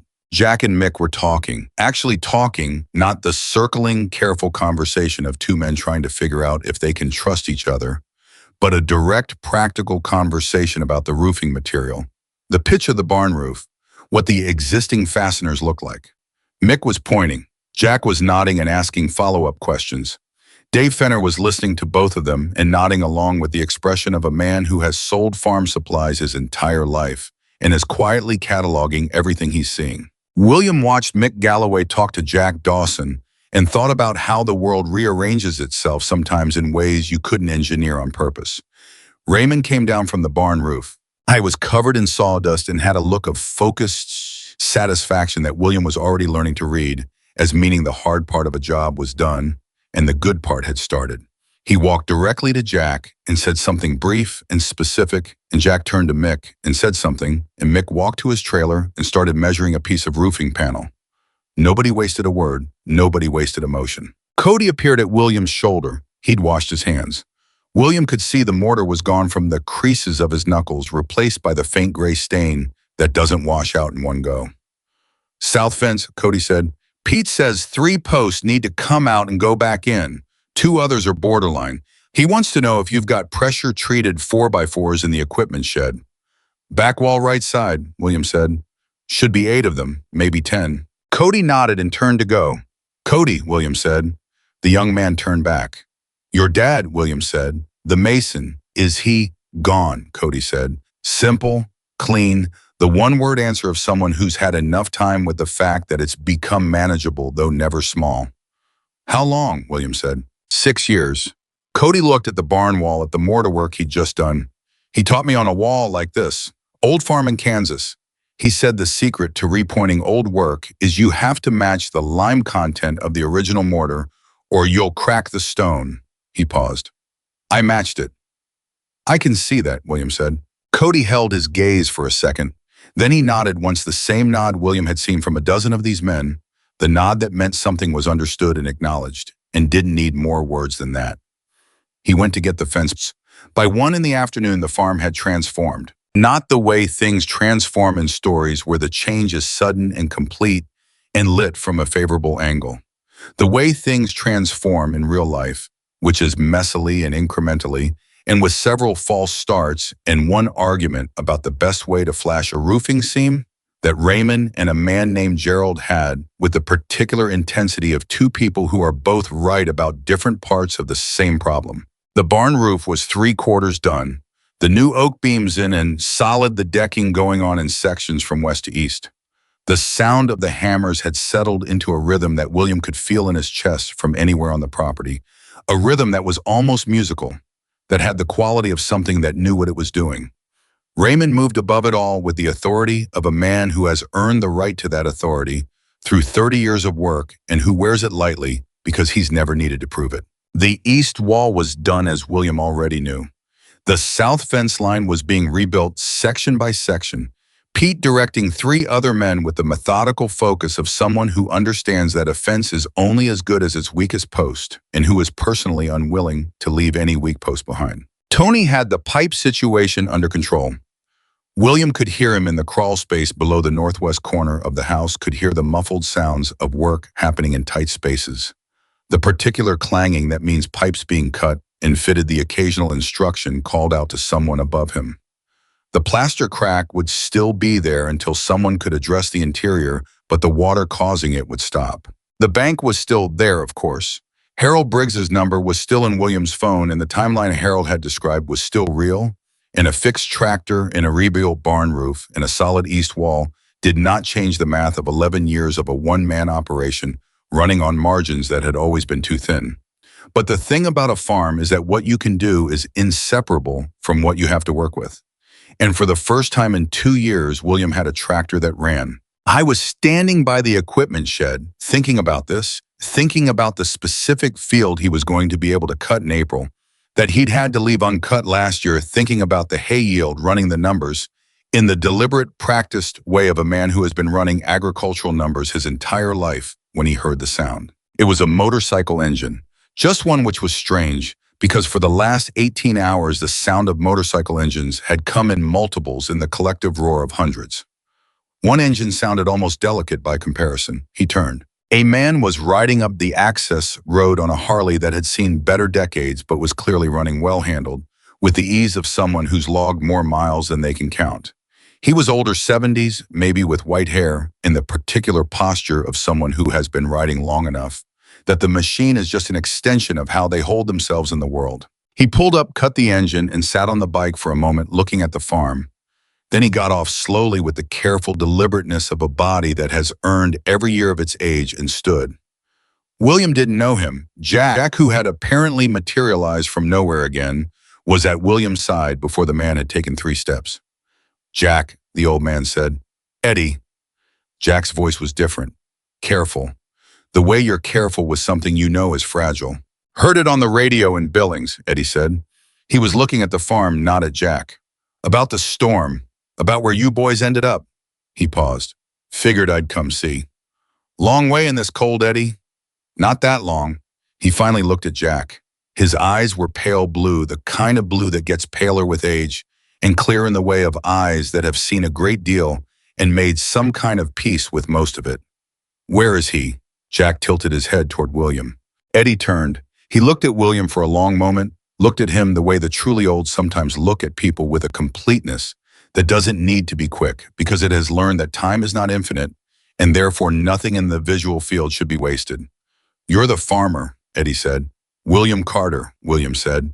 He put out his hand. Eddie shook it. His grip was still solid.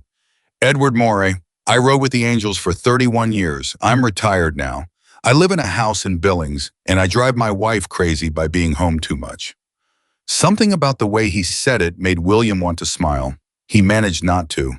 "Retired," he said, "but you rode 2 hours in January to see this." "I rode 2 hours in January," Eddie said, "because Jack called me last night at 2 in the morning and told me what you did. And I've been riding with these boys a long time. People have done things for us. People have also done things to us.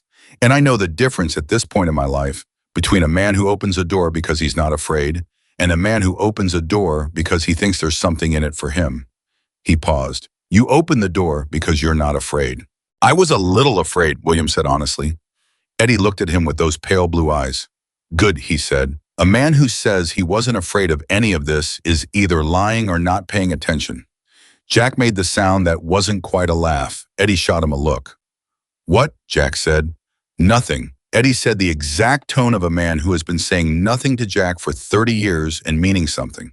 Eddie walked toward the barn, not asking if he could, just going the way people go who have moved through the world long enough that they've stopped waiting to be invited into things. Jack walked alongside him. William followed, unsure why. Inside the barn, Eddie stopped. He looked up at the ceiling at the exposed section where the new beams were going in at the light coming through the open decking above. He looked at the hay bales still displaced from the night before, rearranged around the edges where the men had pushed them to sleep. He looked at the cedar chest that had held the 14 blankets still open against the back wall. He stood there for a long moment. How many of you were in here? He said quietly. 650, Jack said. Eddie nodded slowly. He was still looking at the chest. That's the blue quilt, he said. William and Jack both looked at him. From the radio report, Eddie said. Some fellow called in to the billing station. He'd driven past the farm this morning and pulled over and taken some photos. They described a blue quilt. He looked at William. That's your wife's. William's throat tightened. She made it, he said. First winter, we were married. Eddie was quiet for a moment. Then he said, I lost my first wife 30 years ago. There are things of hers I still have. A sweater, a couple books. You hold on to what you can hold on to. He paused. The fact that you put that quilt on a stranger is one of the truest things I've heard of anybody doing in a long time. William said nothing because there was nothing to say. He'd given the quilt because it was there and someone needed it. He hadn't thought about it as a decision. It had felt less like a choice and more like the only possible thing. Jack, Eddie said. He turned to face him. Have you told him yet? Jack was very still.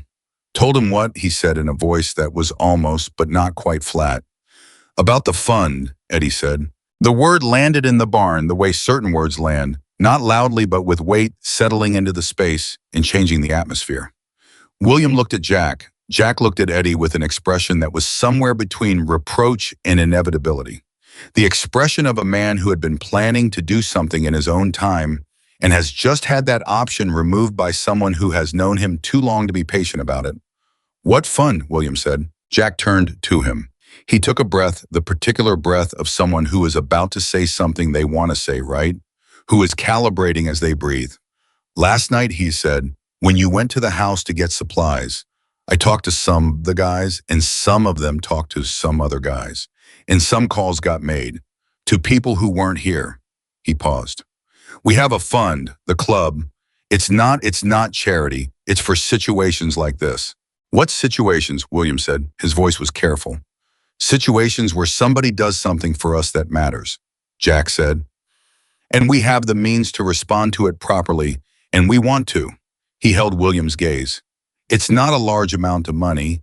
It's not going to solve everything, but it's enough to, he stopped. Harold Briggs at First Montana. He was going to call you again in 30 days. William went very still. How do you know about Harold Briggs? He said. His voice came out quieter than he meant it to. I called him, Jack said. The silence in the barn was absolute. You called my bank, William said. This morning, around 7.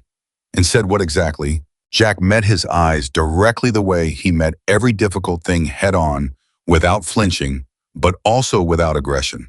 I told him that 650 men had sheltered on your property last night, and that we were in the process of making significant improvements to your infrastructure, and that we were also going to be making a contribution to your operating account, and that we would appreciate a 60-day extension on whatever conversation he was planning to have with you. He paused. He gave it. William stared at him. He was aware of his own heartbeat in a way that was unusual for him. Not fast, he wasn't a man whose heart raced easily, but present. Loud, in his ears and in his chest, and in the specific part of his rib cage where he kept the things he didn't deal with. You had no right, he said. The words came out with force he hadn't planned. No, Jack said. He didn't back down and he didn't apologize, and he also didn't escalate. Just said no and held the ground. That's my business. That's my... I know, Jack said. You can't just... I know, Jack said again, same tone. And if you tell me right now to undo it, I'll call Harold Briggs back and tell him it was a mistake. I'll do it right now with you standing here. He reached into his jacket and produced his phone, held it out between them. Say the word. William looked at the phone. He looked at Jack. I thought about Harold Briggs's carefully neutral voice. He thought about 30 days. He thought about the timeline Harold had described in their last call, the timeline that had felt when he'd hung up and washed his coffee cup like a wall he couldn't see around. He thought about 60 days. He thought about what 60 days meant when the tractor was running. He didn't take the phone. How much, he said. His voice came out rough. Jack named a number. It wasn't a fortune. It wasn't the kind of money that solved everything or made the hard work disappear or turned a failing farm into a thriving one by itself, but it was the kind of money that bought time. That turned impossible into very difficult. That meant the next conversation with Harold Briggs didn't have to be the last one. Eddie cleared his throat from where he'd positioned himself near the cedar chest at what William recognized belatedly was a respectful distance from a conversation he had intentionally started. I should have told you last night, Jack said. I was going to this morning, and then everything started happening, and he stopped, looked away briefly. It was the first time William had seen him look away from something. I should have told you first. Yes, William said, you should have. I'm sorry. William looked at him. Jack Dawson saying sorry was not, William sensed, a routine occurrence. It had the quality of something done rarely, and therefore carefully, like bringing out good china. Why didn't you tell me? William said. Jack was quiet for a moment. Because I didn't know how you'd take it. And I didn't want, he paused, I didn't want you to say no before I could make you understand what it was.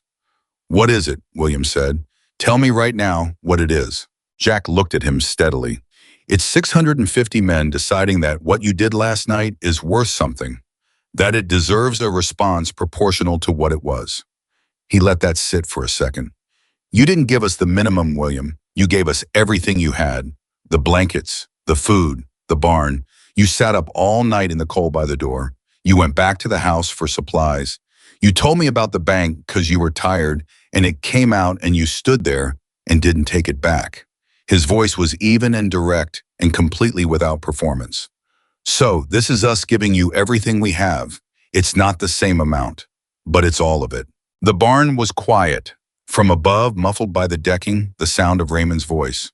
The sound of hammers, the smell of sawdust coming through the gaps, and outside the tractor running in the shed, steady and reliable as a heartbeat. Eddie walked over to William. He was moving carefully, the way the very old move in winter, but deliberately. He stopped in front of him and looked at him with those pale, clear eyes. I've been riding for 50 years, Eddie said.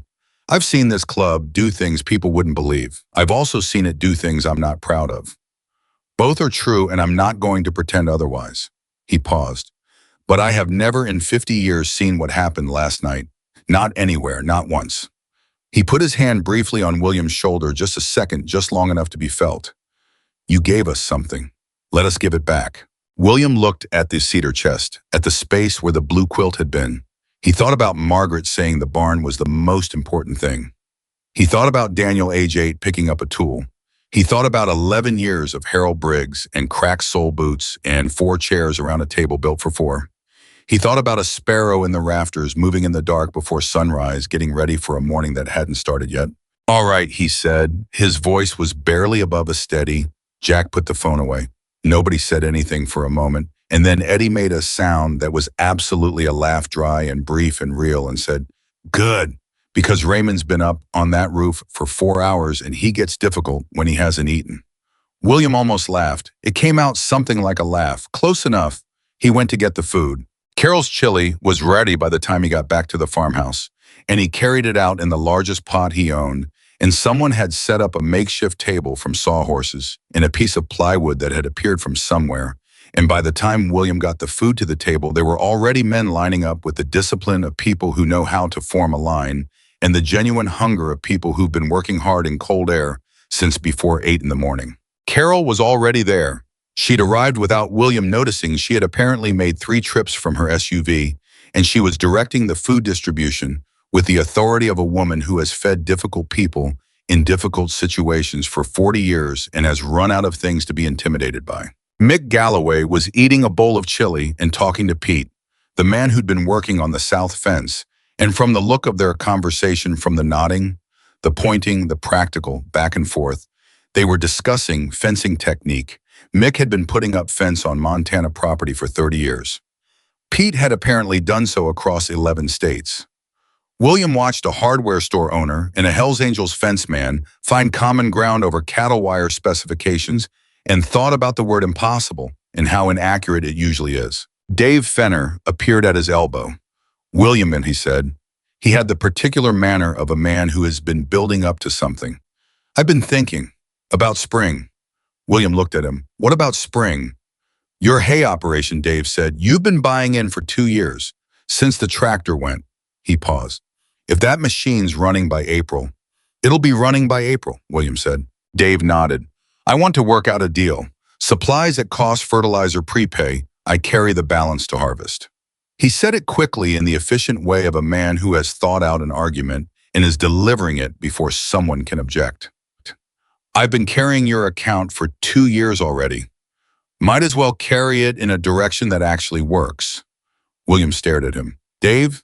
Don't, Dave said with the same energy Carol had used. Don't do the thing where you tell me you can't accept it. Tell me instead whether the math works. I'll be more interested in that conversation. William looked at him. He ran the math. He ran it fast the way he always did, yield projections, price per ton, cost of inputs, the new baseline created by a running tractor and a barn roof that wouldn't need attention for 20 years. He ran it and he got to a number that was for the first time in 2 years a number on the right side of zero. The math works, he said. Dave Fenner exhaled like a man releasing something he'd been holding. Good, he said. Then we'll talk details when the ground thaws. He went to get a bowl of chili. William stood in his yard in the January cold and looked at his farm. The barn roof was nearly complete. He could see Raymond and 2 others doing the final sections, working with the focused efficiency of the end of a job when you can see the finish and you want to get to it right. The sound of the hammers was different now, closer together, faster, the rhythm of almost done. The east wall was solid. The south fence line would be solid by nightfall. The tractor was running. The pipe under the northwest corner of the house was being fixed. The roofing material that Mick had brought was stacked neatly by the barn, ready for the back section that hadn't been touched yet. The farm wasn't saved, not by one day. You don't save a thing that took 11 years to reach the edge in a single January Wednesday. But it was different. The margin was different. The possibility was different. The thing that had felt yesterday morning like a wall without a door had a door in it now, and the door was open, and William could see through it to an April with a running tractor and a barn with 40 years of good roof left on it and a bank that had agreed to 60 more days. 60 days. He thought about what he could do in 60 days. He was thinking about this when he heard the sound from the barn that made his head come up like an animal that has heard something it doesn't have a category for. It was Raymond's voice, but not Raymond directing work or calling instructions or debating roofing technique. Raymond was calling down from the roof with a different quality in his voice, sharp, present, immediate. Jack, come up here. You need to see this. The hammers stopped. Everybody heard it. Jack was moving toward the barn before the last word was finished. William followed him, and behind William came Eddie, moving quickly for a man his age, and behind Eddie, several others, because in a group that size, a shift in tone travels fast. Inside the barn, up the hayloft ladder onto the roof. William went up behind Jack and came out onto the barn roof for the first time in 2 years, into the cold air and the pale winter light, and stood. Raymond was crouching at the east end of the roof near the original section. They hadn't touched the older part away from the north corner where the work had been done. He had his hand on the decking, and he was looking at Jack with an expression that was serious and deliberate and not alarmed, which itself told William something, because Raymond's natural register was somewhere between serious and deliberate, and the absence of alarm was meaningful. What? Jack said. Raymond moved his hand.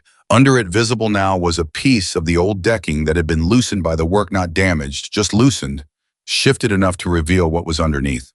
Between the decking and the rafter below, in the narrow dark gap, something was there that shouldn't have been. A tin box. Old, flat, rectangular, the kind of tin that William's mother's generation had used for everything from buttons to Christmas cookies. Painted dark green, the paint worn off at the edges, with a small clasp on the front that was rusted shut. Shut, Raymond looked at William. You know what this is, he said. William was very still. He looked at the tin box. He looked at it for a long time. No, he said slowly. I've never seen it. It's been up here a long time, Raymond said. Whoever put it there was under the decking, old work. Before your time. William crouched down. He reached for the box.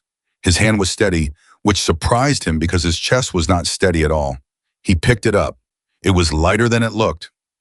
He worked the clasp. It took a minute, the rust fighting him, and then it gave with a small, sharp click. Inside was a piece of paper, folded 4 times, yellowed with age, protected from the worst of the moisture by the tin. He unfolded it carefully. The handwriting was his grandfather's. He knew it immediately. He'd seen it on enough documents, enough old letters, enough of the records that a man keeps over a working life. The same strong vertical letters, the same slightly formal construction of a man who'd learned English as a second language and been careful with it ever since. He read it. Then he read it again. The roof was silent. Jack and Raymond and the men who'd come up behind them were all watching William's face, which was apparently doing something because he could feel it doing something that he didn't have full control over. He looked up. It's a letter, he said. His voice was very quiet. From my grandfather, to whoever would eventually own this barn after him. He stopped, swallowed.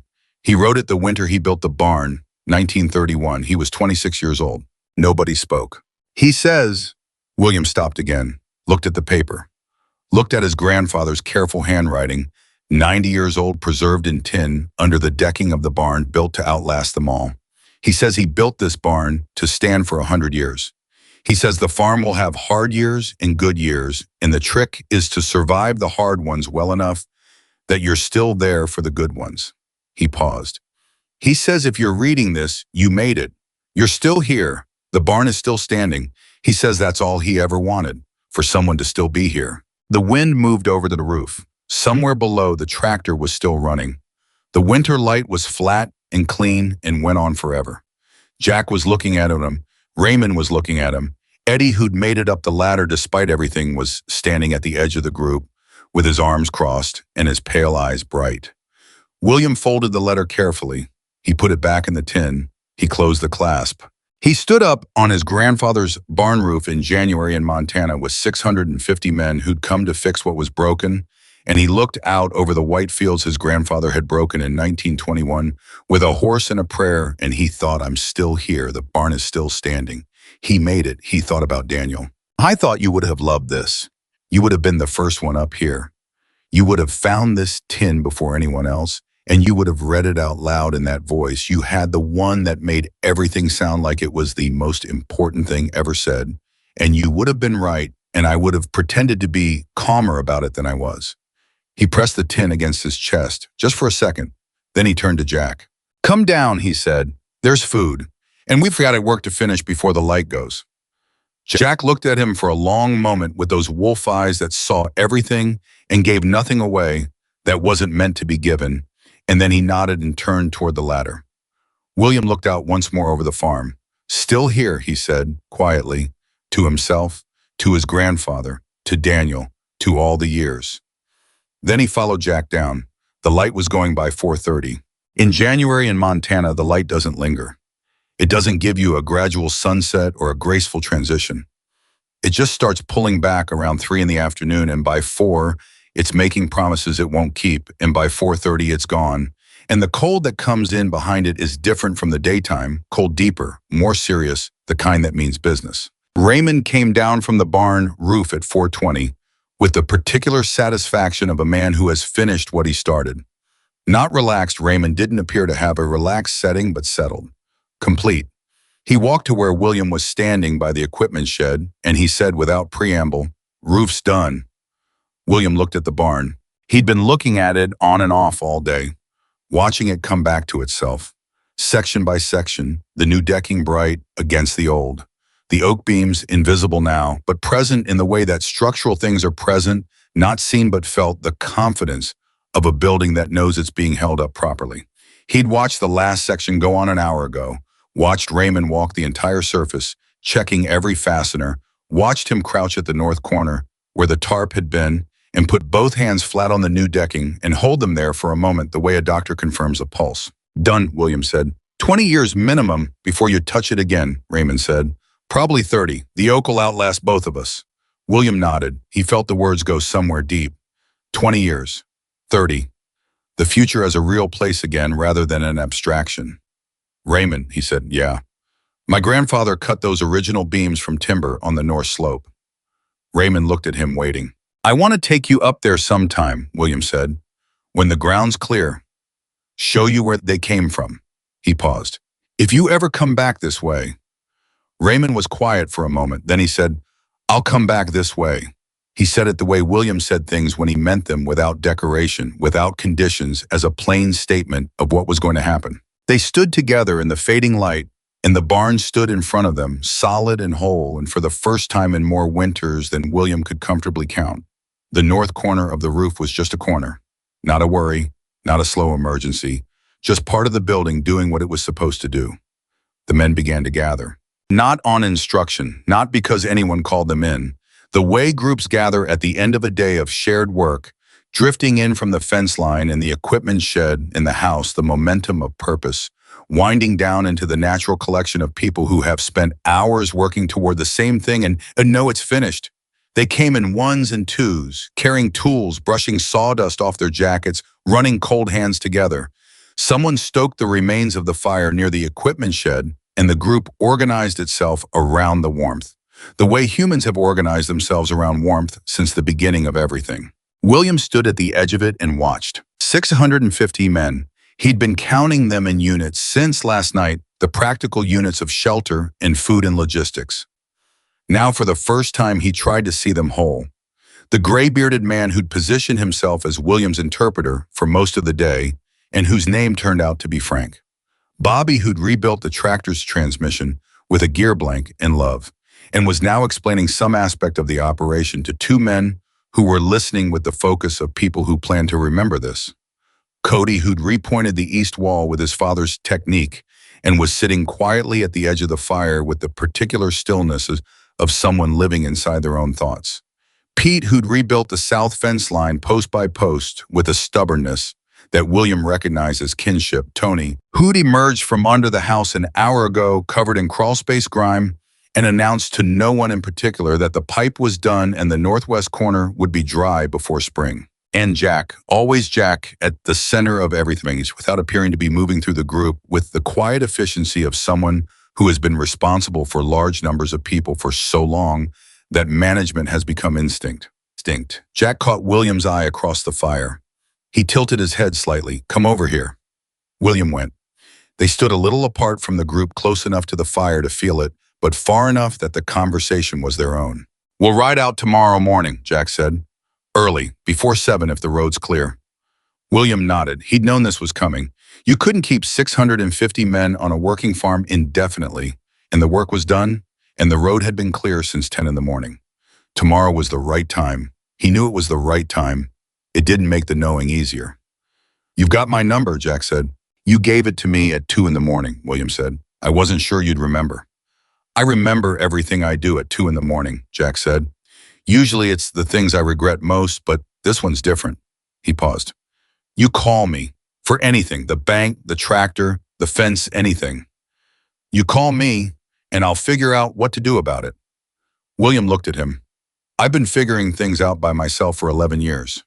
I know, Jack said. I could tell by the east wall. William looked at him. I'm not insulting you, Jack said, quick and direct. A man who holds a farm together for 11 years alone is not a man who can't figure things out. I'm saying there's no prize for doing it alone. There's no extra credit. You call me. William was quiet for a moment. The fire crackled. Somewhere behind them, Bobby had apparently reached the climax of his tractor story because there was laughter, real laughter, the kind that fills up a cold yard. The money, William said. I'll pay it back. No, Jack said. Jack said again, flat and clean. That's not what it is. You pay it back, it becomes a loan. A loan has terms and a timeline and a relationship built on obligation. That's not what last night was. You didn't give us shelter as a loan. You didn't calculate what you'd get in return. He paused. So neither do we. William looked at the fire. He thought about 12 words in a blizzard. My barn isn't much, but tonight it's yours.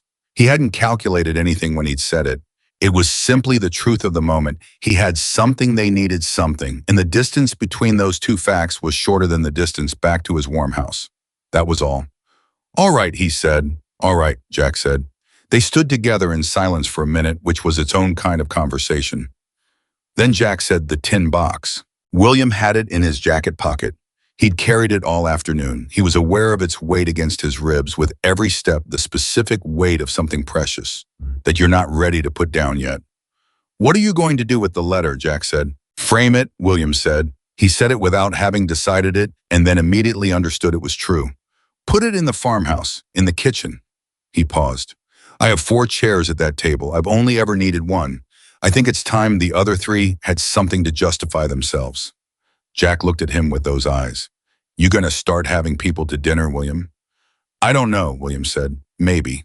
Maybe's a start, Jack said. For a man who's been saying no for 11 years, maybe's a considerable distance. William almost said something. Then he didn't. Then he said he was 26 when he built that barn. My grandfather, same age as Cody. He tilted his head toward where Cody was sitting by the fire. I look at that kid and I think about how 26 feels. From the inside, like you're old enough to do the work and young enough to believe it'll all hold together. He was quiet. My grandfather came to this country alone, didn't speak the language, broke ground on this land before he had the deed fully paid for because he didn't have time to wait because the season was coming and the season didn't wait for paperwork. He paused. I've been treating his barn like a burden for 2 years, like a weight I couldn't put down. He looked at the barn solid and dark against the last gray of the January sky. It's not a burden. It's a promise he made before I was born, and I've been keeping it. Jack said nothing. He was listening with the full-weighted attention of a man who understands when someone is saying the important thing. You helped me remember that, William said. He said it to the barn, or to his grandfather, or to the cold air, but Jack heard it and was meant to. Jack nodded once. That was enough. The night settled in around them, and the fire went higher, and Carol, who had apparently decided she was staying for dinner, which meant Dave Fenner was staying, and Mick Galloway was staying, and the 3 of them were now part of the perimeter of the gathering in a way that would have been unimaginable this time yesterday, produced more food from reserves that seemed inexhaustible. Frank had found William's old radio in the barn and gotten it working and tuned it to a country station out of Billings that was playing something slow and steel-stringed and appropriate. The man with the battered acoustic guitar was playing again softly, not competing with the radio, but harmonizing with it in a loose, unconscious way, and the combination of the two filled the cold air with something that was almost warm. Eddie sat beside William on a hay bale someone had dragged out from the barn. The old man moved carefully and then settled with the deliberateness of someone who has negotiated with his body long enough to know its terms. You know what I've been thinking about all day, Eddie said. No, William said. My first ride, Eddie said. 1974, I was 22 and I'd just come back from 2 years that I'm not going to describe to you because this is a nice evening. He paused. First ride, first night on the road, and we stopped at a diner outside of Laramie. Waited 45 minutes outside because the owner didn't want to serve us. Finally let us in when he realized we weren't leaving. Sat us at the back, wouldn't look at us when he took our orders. He was quiet for a moment. That was the first of about 1,000 times that happened in one form or another.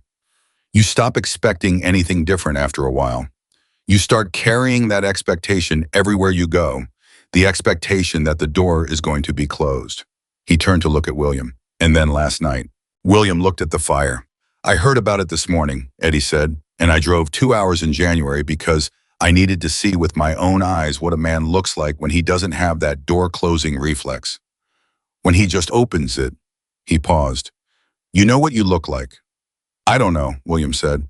You look like somebody's grandfather, Eddie said. Somebody's father. You look like the people who were supposed to be out here, the ones who were supposed to hold the door open, who somewhere along the way mostly stopped doing it. He looked back at the fire. You reminded me that some of them are still here. William sat with that for a long moment. I'm nobody special, Eddie, he said finally. I'm a farmer with a leaking roof and a bank problem and boots that need replacing. The boots, Eddie said with great seriousness, are getting replaced tomorrow morning before we leave because Frank noticed them at around noon and has been carrying a spare pair in his saddlebag for 3 months that are approximately your size, and he's been trying to find the right moment to bring it up, and I'm tired of watching him not do it. He raised his voice slightly. Frank, from across the fire. Frank looked up with the expression of a man who has been caught in the process of deciding something. He reached into the bag beside him, produced a pair of boots, good ones, heavy-duty, barely worn, and held them up. He looked at William. He looked at the boots. He shrugged with the dignity of a man who has been outed by his friend and is deciding to own it. Little big maybe, Frank said, but wool socks take care of it. William looked at the boots. He looked at Frank. He looked at Eddie, who was watching the whole transaction with the satisfaction of a man who has arranged something and is pleased with the arrangement. Frank, William said, yeah, thank you. Frank set the boots down in front of William with a nod that said the matter was closed and turned back to his conversation.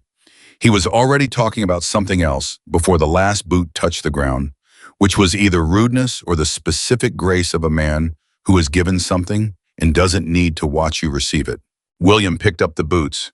They were warm from Frank's bag. He held them and thought about cracked soles and cold water coming in every time the ground was wet, and the 2 years he'd told himself he'd replace them and hadn't. The night deepened. The fire settled. The guitar player found a key that the radio was also in, and the two of them stayed there together for 20 minutes, working through something that nobody could quite name, but that everybody felt. People talked and ate, and somewhere around 8 o'clock, Pete fell asleep sitting up with a bowl in his lap, and nobody woke him. Just took the bowl quietly and let him sleep. William didn't sleep. He sat by the fire and talked more than he'd talked in 11 years, probably more than in the last 3 combined. He talked to Frank about the farm and about Montana winters and about the specific challenge of maintaining cattle operation infrastructure without a working tractor. He talked to Bobby about engines and the remarkable things a man can do with a gear blank when he has no other option. He talked to Carol about Margaret, which he hadn't expected to do and hadn't planned, and which happened because Carol asked about the quilt. She'd seen it on the man with the broken arm who was sitting nearby, and William answered, and then Carol asked something else, and then he was talking about Margaret. And Carol listened in the way that people listen when they actually want to know. She would have fed all of you, William said. She wouldn't have had to think about it. She'd have had a pot going before I was back from the highway. She sounds like a woman who knew exactly who she was, Carol said. She knew exactly who she was, William agreed. It was the most remarkable thing about her. She never had to figure it out. She just was. You're like that too, Carol said. You just don't know it. William looked at her. She said it plainly without flattery, the way she said everything as an observation, accurate and unsentimental. He didn't argue with her. At 10 o'clock, Jack stood up. The gathering understood immediately. Not because Jack said anything, but because there are people in every group whose movements mean something, whose standing up is a sentence, and Jack was that person. The conversation slowed. People began moving toward the barn, finding their spots, settling in for the second night, with the ease of people who'd already done it once and knew the shape of the space. William found himself at the barn door again. Same position as the night before, back against the wall, close to the entrance, able to see both inside and out. The sparrow was in the rafters, invisible but audible, its small sounds precise in the settling quiet. Jack stopped beside him. Tomorrow, Jack said. Tomorrow, William said. They stood there, and the barn filled around them again, and the temperature outside dropped toward its January floor. And the barn, the repaired solid oak-beamed barn that William's grandfather had built to stand for 100 years, held them all. Somewhere past midnight, William reached into his jacket and took out the tin box. He opened it in the dim light and unfolded the letter one more time. He couldn't read it in the dark, but he didn't need to. He knew it now. He'd read it 6 or 7 times in the afternoon's spare moments, memorizing the shape of his grandfather's sentences, the slightly formal English of a man who'd learned it carefully. If you're reading this, you made it. You're still here. He folded it back, closed the tin, held it against his chest in the dark the way he'd held it on the roof. I thought about the question he hadn't been able to answer for 11 years, the one that lived underneath everything, underneath the cracked boots and the failing roof and the calls from Harold Briggs and the 4 chairs at the table built for 4. The question that was less a question than a verdict he'd rendered against himself in the first few months after Daniel, a verdict he'd never formally appealed. Whether any of it was worth continuing. Not in the dramatic way, not in the way that requires intervention or resources or someone to worry. Just the quieter, more grinding version, whether the work of staying was worth the weight of staying. Whether a man alone on a failing farm was fighting for something real, or just fighting out of stubbornness, which is what fighting looks like when the reason is left. He'd answered that question with work. Every day for 11 years, he'd answered it with the alarm before dawn and the boots by the door and the list of things to do that was always longer than the day. Work as answer. Work as the thing you do when you don't have a better one. And now he had something else. Not a different answer. The same answer, but with company around it. He looked at the 650 men sleeping in his grandfather's barn, and he thought about the ones who were going to leave in the morning and come back next winter, and the ones after that, and Raymond, who was going to come back when the ground cleared to see where the timber had come from, and Carol, who'd said 11 years late wasn't too late, and Mick Galloway, who'd driven back to town and gotten in his truck and come back with roofing material, and Dave Fenner, who'd worked out the math until it came out right, and Tony, who'd called his son tonight, and Eddie, who'd driven 2 hours in January to see what a man looks like when he doesn't have the door-closing reflex. I thought about his grandfather writing a letter at 26 to whoever would be here after him. He thought about the answer to that letter, the one that had been accumulating all day without anyone meaning to write it, in the sound of hammers, and the running tractor, and the mortar in the east wall, and the oak beams that would outlast everyone in this barn. I'm still here. We're still here. The barn is still standing. I held the tin box and looked at the rafters and listened to the sparrow. The morning came the way it had the day before dark first, then the particular dark that means 2 hours until sunrise, then the first blue shift at the edges of the sky. William was awake for all of it. He'd slept a little sitting up and woken with the tin box still in his hand and the barn still full and the sparrow making its readiness sounds above him. He got up carefully, made the coffee, had the camp stove going before the first men began to stir. The preparation to leave took longer than he expected and faster than he wanted. These men were practiced travelers. They packed efficiently. They moved through the process of departure with the organized energy of people who have done it 1,000 times. Bedrolls compressed and strapped. Gear sorted and stowed.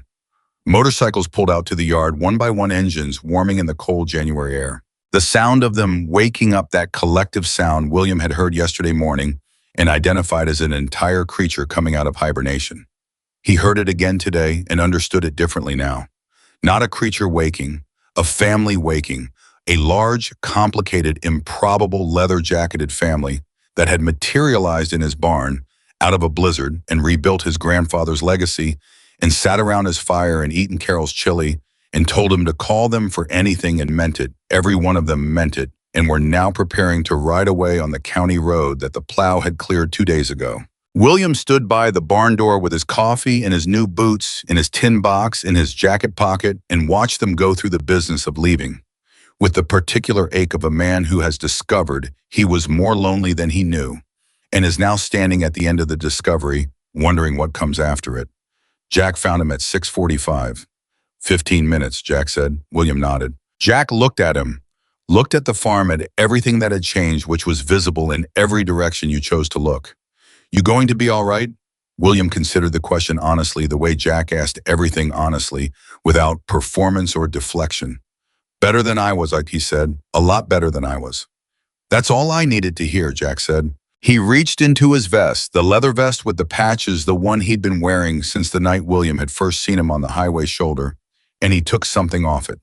Not all of it, one piece. A small leather patch round, worn at the edges. He held it out. William looked at it. He looked at Jack. I know you're not a biker, Jack said, and I'm not recruiting. This isn't about the club. He paused. This is about last night, both nights, about a man who opens his door when other people lock theirs. That's worth something. It's worth being marked. William took the patch. He turned it over in his hand. The leather was warm from Jack's vest. He looked at it for a long moment. What does it mean, he said, to the people who'll see it and know what it is? Jack looked at him steadily. It means this man stood with us, he said, when nobody else would. It means he's ours and we're his. It means if you ever need anything, anywhere, anytime, you show that, and the right people will know what it means. William held the patch. I thought about standing with someone, about what that meant from the inside, not the dramatic version, not the standing in the breach version, but the plain version. You're freezing out there. My barn isn't much, but tonight it's yours. He hadn't stood with anyone. He just opened a door, and the door, it turned out, was enough. Thank you, he said. His voice was what it was. He didn't try to do anything with it. Jack looked at him one more time with those wolf eyes, and in them, William saw something he had seen in them before, or rather something he'd seen there since the beginning, but hadn't known how to name until now. Something that was neither judgment nor assessment, but had the quality of both, the quality of a man who looks at the world straight and hard, and occasionally, rarely, but occasionally finds in it something that surprises him. Jack Dawson was surprised by William Carter. And William Carter, looking back at him, thought that surprise was probably the rarest thing a man like Jack allowed himself to feel, and that it was therefore worth something considerable. Jack put out his hand. William shook it. Then Jack turned and walked toward his motorcycle, and the men who were watching, and they were all watching, all of them, in the particular attentive way of people who understand they're seeing the end of something, began to move toward their bikes as well. The engines started, not all at once, one by one, then in clusters, then in the rolling wave of sound that William had heard 2 nights ago from his kitchen window, and mistaken for thunder, that same sound now filling the yard, filling the cold air, filling the space between the barn and the tree line and the highway beyond. It was the loudest thing William had ever stood still for. It vibrated in his chest, in his teeth, in the soles of Frank's boots, and the tin box in his pocket. He stood in his yard and he did not step back. They moved out in a line down the access road, the way they'd come in, organized, deliberate, each one following the one before, in the practiced formation of people who've ridden together long enough to move like water. William watched them go. Frank went past and raised 2 fingers from the handlebar, the biker's salute, and William raised his hand back. Bobby went past and grinned a full, unguarded grin that lit up his grease-stained face. Cody went past and looked at the east wall, his mortar, his father's technique, and nodded at it the way you nod at something you've made that you're satisfied with. Pete, Tony, Raymond, who made brief, deliberate eye contact and gave one nod that contained the entire promise of coming back when the ground was clear. Eddie, last of the older riders, who went slowly and looked at William with those pale, clear eyes and said nothing at all, which was the right thing. And then Jack at the back of the line, the way a captain goes last, the way the responsible person stays until everyone else is through the door. He didn't look back. He didn't need to. He rode out of William Carter's yard in January in Montana, and the sound of his engine joined the sound of 649 other engines, and the whole long river of them moved out onto the county road and turned south and carried away that extraordinary, improbable rolling sound until it was distant and then faint and then gone. The silence that came after them was the loudest silence William had ever heard. He stood in his yard for a long time. He didn't know how long enough for the sound to become memory, long enough for the cold to remind him it was still there, and still serious, long enough for the sparrow, which had apparently moved from the barn to the fence post, while all the commotion was happening, to make its small sound at him from 6 feet away, with the impatient tone of a creature that has opinions about whether its routine should be disrupted and for how long. "All right," William said to the sparrow. He put his hand in his jacket pocket and felt the tin box.